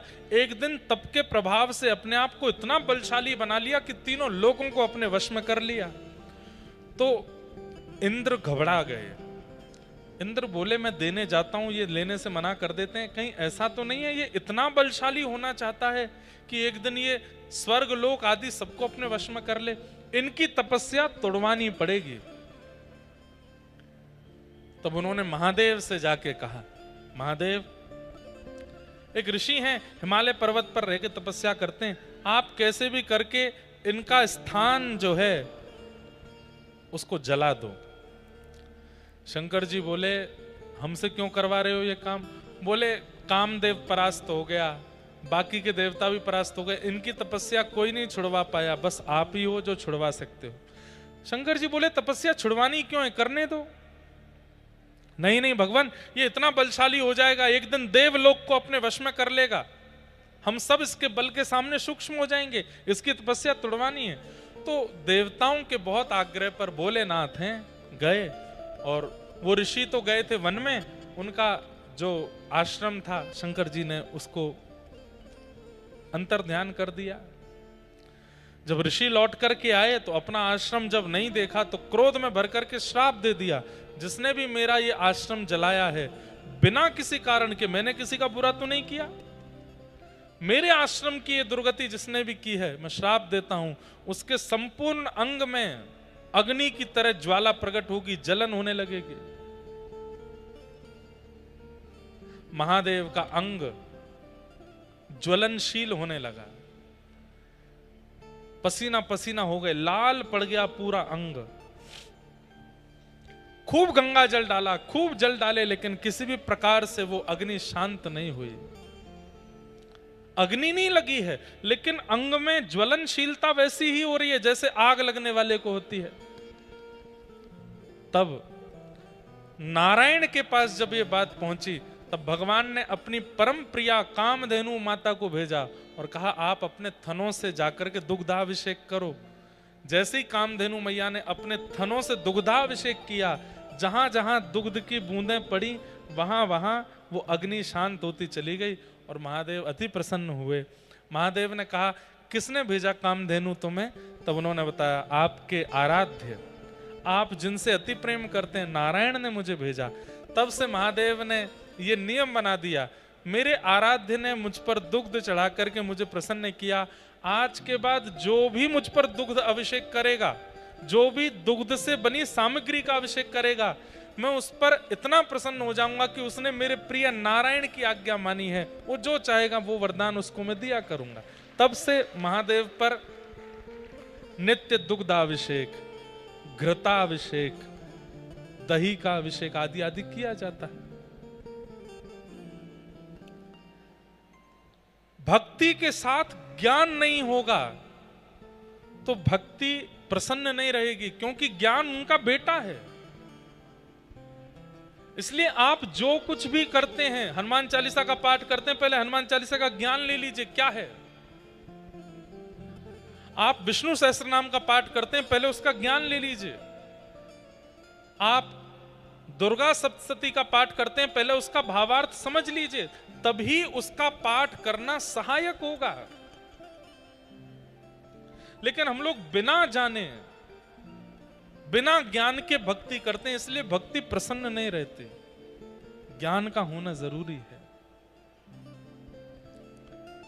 और भक्ति के दूसरे पुत्र का नाम है वैराग्य। वैराग्य का मतलब क्या है? वैराग्य का मतलब घर छोड़ना नहीं, राग रहित व्यक्ति को वैराग्य कहते हैं। सब लोग ध्यान से सुनिए, इधर देखो, जो राग रहित है उसी को वैराग्य कहते हैं। राग रहित मतलब आपने मुझे माला पहनाई और आपके प्रति मेरा इतना वो हो गया, अब आप चाहे कुछ गलत भी करते हो तो भी मैं आपकी प्रशंसा करता हूं, नहीं नहीं ये तो बहुत अच्छे हैं, ये तो बहुत ऐसे हैं, ये राग है। वैराग्य का मतलब क्या है? तुम चाहे मुझे माला पहनाओ, तुम चाहे मुझे गाली दो, तुम्हारे प्रति मेरी कोई दुर्भावना नहीं और कोई सद्भावना नहीं, मैं एक रस हूं, ये वैराग्य है। हम कथा करते हैं, हमको हजारों लोग प्रेम देते हैं, लेकिन हजारों में से सैकड़ों लोग बुरा भला भी बोलते हैं, लेकिन दोनों के प्रति एक ही भावना रखना, यह वैराग्य है। एकनाथ जी की चर्चा हुई। श्री एकनाथ जी महाराज पर एक मुस्लिम व्यक्ति ने, सबने कथा सुनी है, 108 बार अपने मुख का झूठन थूका, लेकिन एकनाथ जी उसके प्रति सम ही रहे। जो प्रसन्नता माला पहनाने वाले के प्रति एकनाथ जी की रहती थी, वही प्रसन्नता से उसको भी देख रहे थे। इसको वैराग्य कहते हैं। हम लोग ऐसे नहीं हैं। कोई हमारे प्रति अनुकूल है तो हम अनुकूल व्यवहार करते हैं, और कोई हमारे प्रति प्रतिकूल है तो हम उसके प्रति प्रतिकूल ही रहते हैं। वैरागी व्यक्ति कैसा होता है? अनुकूल प्रतिकूल दोनों के प्रति सम रहे। श्री दत्तात्रेय भगवान के 24 गुरु हैं। श्री दत्त प्रभु ने वैराग्य भाव की स्थापना की, इसलिए उनको दिगंबर कहते। इसलिए आप कभी भी दत्त प्रभु के अनुयायियों से मिलोगे, जैसे हम जय श्री कृष्ण कहते हैं, जय सिया राम बोलते हैं, वो बोलते हैं दिगंबरा। दिगंबरा मतलब आकाश ही जिसके वस्त्र हैं वो दिगंबर। जो कुछ नहीं पहनता, आकाश को ही पहन करके रहे, वो दिगंबर है। आकाश को पहन के रहे, वस्त्र ना पहने, इसका मतलब क्या है? जो किसी के उढ़ावे में ढके ना, सदा मुक्त है, उसको दिगंबर कहते हैं। हम सब मुक्त नहीं, हम सब बंधन में हैं। किसी के ऊपर व्यसनों का बंधन है, कोई व्यसन के बंधन में बंधा हुआ है, किसी के ऊपर संबंधों का बंधन है, किसी के ऊपर धन का बंधन है, किसी के ऊपर यश कीर्ति मान प्रतिष्ठा का बंधन है। हम सब बंधनों में बंधे हैं, मुक्त नहीं है हम लोग। भक्ति क्या करती है? धीरे धीरे धीरे धीरे मुक्त कर देती है। धन नहीं है तो भी कोई दिक्कत नहीं, यश नहीं है तो भी कोई दिक्कत नहीं, अपमान है तो भी कोई दिक्कत नहीं, संबंधी है तो भी कोई दिक्कत नहीं, संबंधी छोड़ के चला गया तो भी कोई दिक्कत नहीं, सब में सम। इसी को वैराग्य कहते हैं। जो मुक्त है वही वैराग्य है। ये भक्ति के दूसरे पुत्र का नाम है। अब ये तो थोड़ा मैंने टिपिकल भाषा में समझा दिया, अब आसान भाषा में समझाऊं। वैराग्य किसको कहते हैं?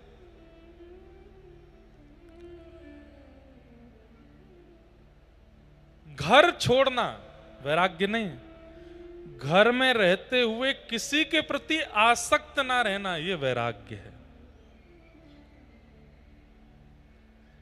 56 भोग सामने रखे हैं लेकिन उन पर मन का ना ललचाना, यह वैराग्य है। करोड़ों रुपयों से भरी हुई कोई सामग्री आपको मिल गई लेकिन उसके प्रति भी लोभ ना आना, यह वैराग्य है। परम सुंदरी स्त्री या परम पुरुष का दिख जाना और उसका आपके प्रति अनुकूल व्यवहार होने पर भी उसके प्रति रति ना होना, यह वैराग्य है। यह वैराग्य है। वैराग्य का मतलब क्या है? वस्तु का त्याग नहीं, वस्तु के प्रति इच्छा का त्याग, उसको वैराग्य कहते हैं। हम हलवा नहीं खाते, खाने को मिलता ही नहीं है तुमको, इसलिए बोल रहे हो नहीं खाते। कई लोग अपने नाम के आगे ब्रह्मचारी लगा देते हैं, ये ब्रह्मचारी हैं। क्यों? इन्होंने ब्याह नहीं किया। अब दो बातें, ब्याह किया नहीं था कि प्रयास बहुत किया लेकिन मिला कोई नहीं। कोशिश तो बहुत करी, रिज्यूम बहुत जगह भिजवाए थे, वो नहीं, रिज्यूम नहीं, क्या बोलते हैं उसको, बायोडाटा, बहुत जगह भिजवाया था।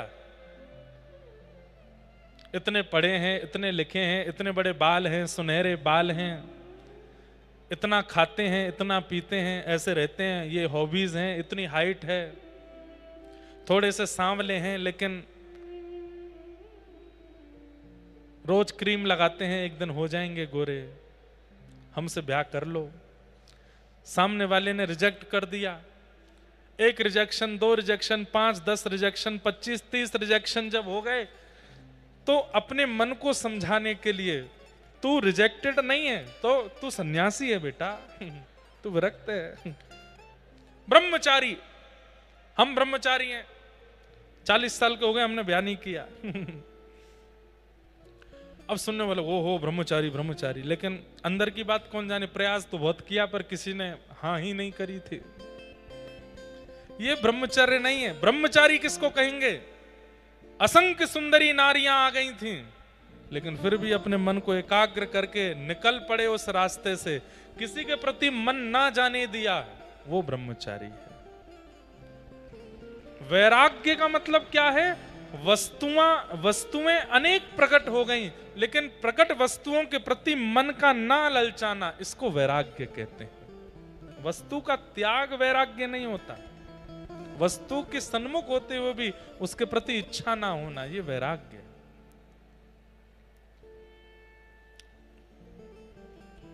ये 2 पुत्र हैं भक्ति के, ज्ञान और वैराग्य। ये दोनों वृद्ध हो गए। क्यों? क्योंकि कलयुग के लोगों में भक्ति तो है पर ज्ञान और वैराग्य नहीं है। तब भक्ति महारानी ने नारद जी से कहा, मेरे पुत्रों को युवान बनाने का कोई कार्य बताइए। तब नारद जी महाराज भ्रमण करते करते बद्रीनाथ पहुंचे और वहां जाकर के सनक सनंदन सनातन सनत कुमारों से पूछा ज्ञान और वैराग्य की वृद्धता दूर कैसे होगी। तब सनत कुमारों ने 5 प्रकार के यज्ञ बताए। उन यज्ञों में सबसे श्रेष्ठ यज्ञ भागवत की कथा बताई। सत्कर्म सूचको नूनम ज्ञान यज्ञ स्मृतो बुधई श्रीमद्भागवतालाप सतु गीत सुकादिभि। भागवत की कथा में यह सामर्थ्य है कि व्यक्ति के अंदर भक्ति, ज्ञान और वैराग्य तीनों को युवा बना सकती है। इसलिए भागवत की कथा करो।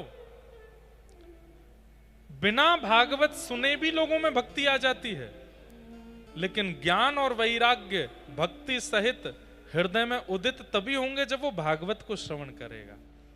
इसलिए हे नारद जी, आप ज्ञान वैराग्य की युवा स्थिति के लिए भागवत की कथा करो। तब गंगा जी के तट आनंद वन में सनत कुमार प्रकट हुए और वहां भागवत की कथा हुई। भक्ति महारानी अपने पुत्रों के साथ आई। कथा में प्रविष्ट होते ही ज्ञान वैराग्य युवा हो गए। इसका मतलब क्या है? अगले 7 दिनों में कथा सुनते सुनते अनुभूति होगी कि ज्ञान भी युवा हो जाएगा, वैराग्य भी युवा हो जाएगा। 7 दिन बाद जब कथा विश्राम होगी, उसके बाद वो धीरे धीरे फिर वृद्ध होने लगेंगे। आपको चाहिए कि जो चित्त में ज्ञान वैराग्य युवा हुए हैं वो वृद्ध ना हो, वो युवा ही रहें।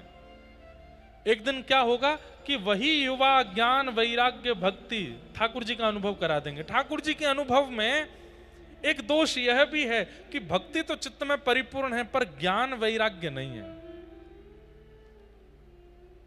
और एक बात कहूं, बहुत ध्यान से इधर देखिए सब लोग।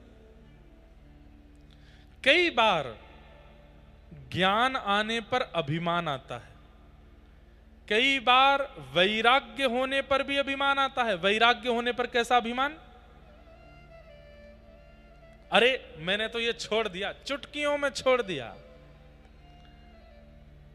मुझे देर नहीं लगी। मैं पहले ये खाता था, पर मेरे को एक बार मेरी पत्नी ने बोला या मेरे गुरुदेव ने बोला या मेरे बेटे ने बोला ये छोड़ दो, एक रात में छोड़ दिया, कुछ नहीं हुआ, मुझे कोई असर नहीं हुआ, फिर दोबारा कभी क्रेविंग भी नहीं हुई उस चीज की। अभिमान आ गया। ज्ञान तो आ जाता है, पर ज्ञानी होने का अभिमान भी साथ आता है। वैराग्य तो आता है, पर वैरागी होने का अभिमान आता है। इसका मतलब क्या है? ज्ञान वैराग्य आ गए, भक्ति चली गई। ज्ञान भी रहे, वैराग्य भी रहे और अभिमान ना आए तो समझो कि आपके अंदर भक्ति है। और एक बात, उस व्यक्ति का परिचय क्या है जिसमें ज्ञान वैराग्य भक्ति तीनों हैं? भोलापन। वो व्यक्ति भोला होगा, सरल होगा, सहज होगा, सीधा होगा, बहुत ज्यादा चतुराई उसके अंदर नहीं होगी। तो समझ जाओ कि ज्ञान भी अपने जितना होना चाहिए उतना है, वैराग्य भी जितना होना चाहिए उतना है, और भक्ति भी जितनी होनी चाहिए उतना है। भोला है, सरल है।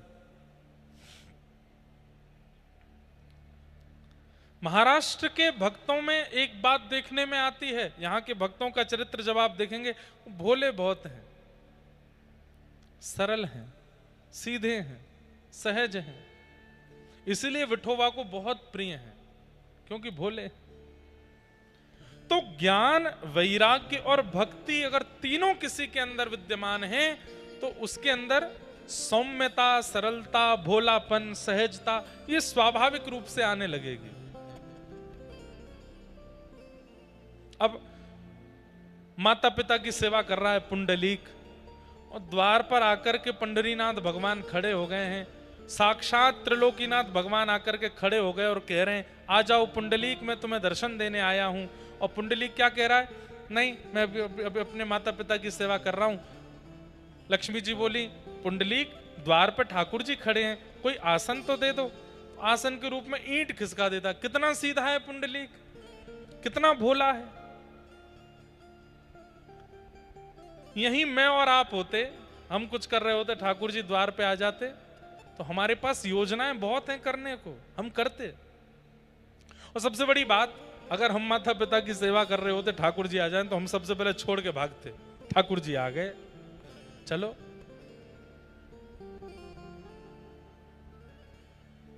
पर पुंडलीक नहीं गया, क्यों? भोला है, सीधा है। तो इसलिए इन 7 दिनों में ज्ञान, वैराग्य और भक्ति तीनों को चित्त में स्थापित कीजिएगा, और ये देखते रहिएगा कि आप यदि सरल हो, आप यदि सहज हो, आप यदि भोले हो, आपके अंदर चतुराई ज्यादा नहीं है, इसका मतलब जितना ज्ञान होना चाहिए उतना है, जितना वैराग्य होना चाहिए उतना है, जितना भक्ति होनी चाहिए उतनी चित्त में है, तभी आप इतने सरल, सहज और भोले हो। कथा सुनते ही तीनों युवा हो गए। भक्ति सुतौ तौ तरणौ गृहीत्वा प्रेमैक रूपा सहसा विरासी। श्री कृष्ण गोविंद हरे मुरारे नाथेति नामानि मुह वदन्ति। भक्ति महारानी ज्ञान वैराग्य के साथ युवा हो गए, और भागवत की कृपा से ज्ञान वैराग्य भक्ति सबके चित्त में स्थापित हुई। तो भागवत जी का पहला महात्म क्या है कि भक्ति, ज्ञान, वैराग्य तीनों युवा होते हैं कथा सुनने से। अब भागवत जी के दूसरे महात्म में चलते हैं। बस हम 10-15 मिनट में और कथा कहेंगे। कल से तो कथा का समय नियमित रहेगा, 4, 4:15 से 7। आप सब लोग 3 बजे ही आ जाना। हाँ, गर्मी तो बहुत है बाहर, गर्म, हमारे यहाँ से ज्यादा गर्म है यहाँ पर, लेकिन आप गर्मी सह के आ जाना, ठंडक हम दे देंगे, शीतलता हम दे देंगे खूब।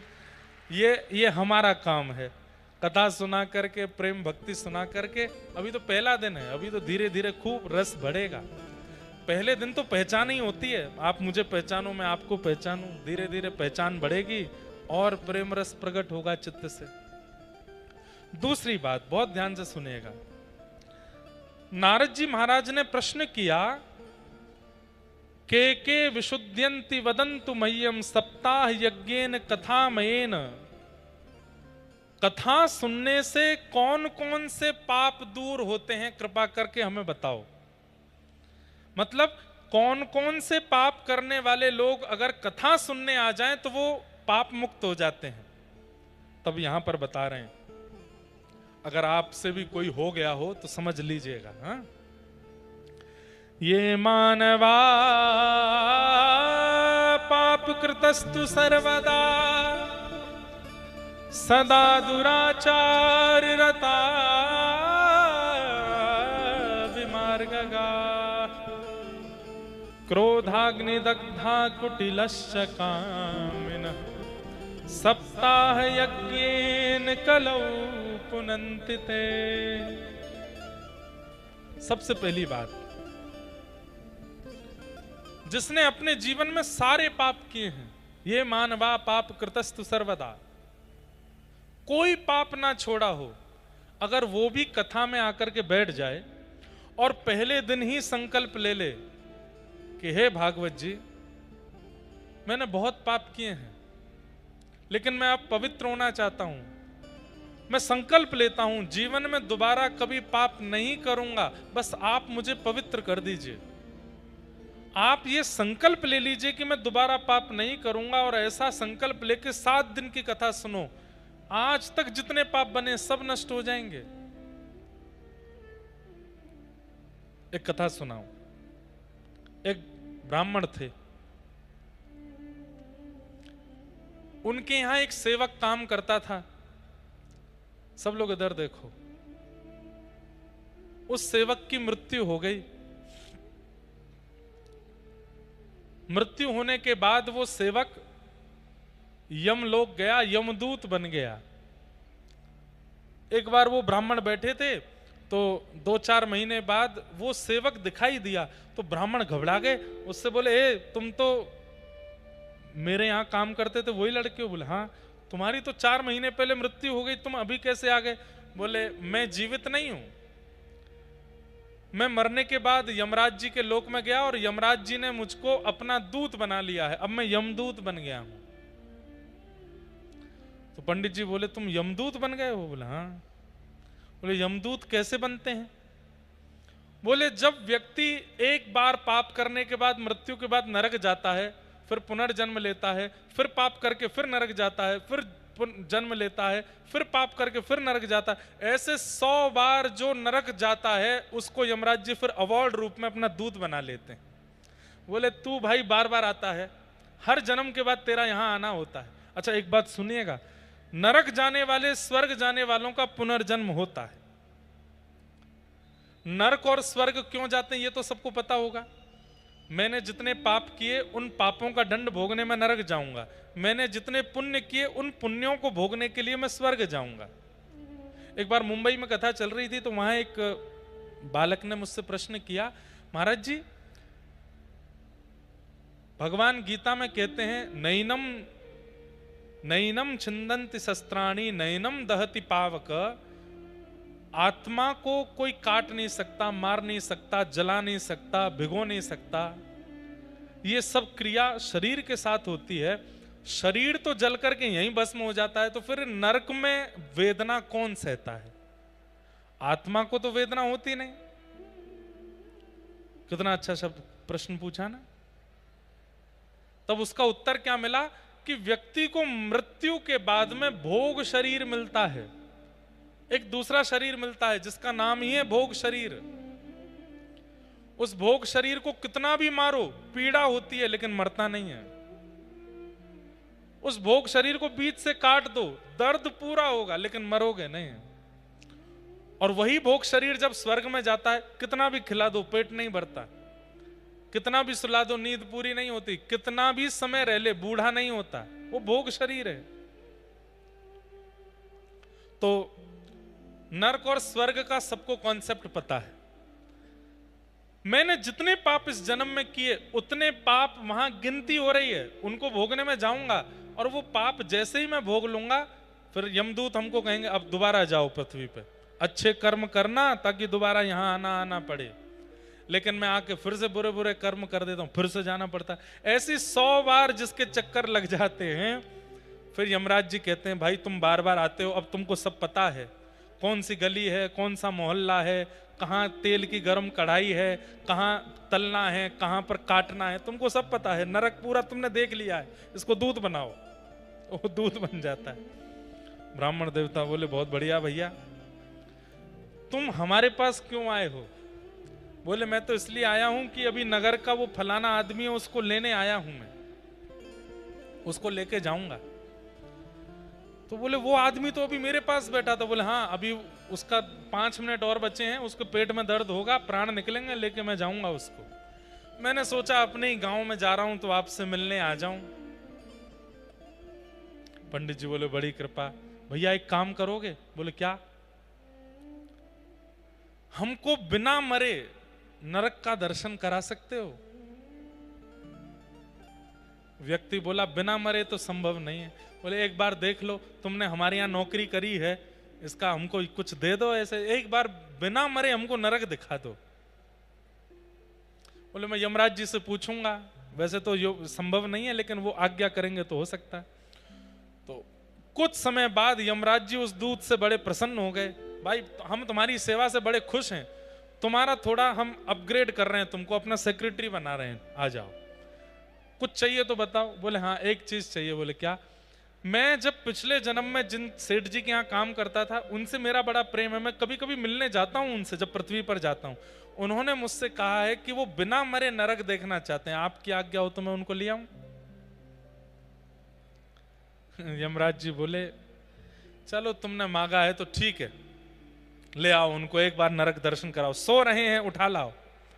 सोते हुए उन ब्राह्मण देवता को वो दूत उठा के ले गया। जैसे ही आंख खुली तो महाराज विशाल भयंकर नरक, नरक में एक नदी बहती है, उसका नाम है वैतरणी।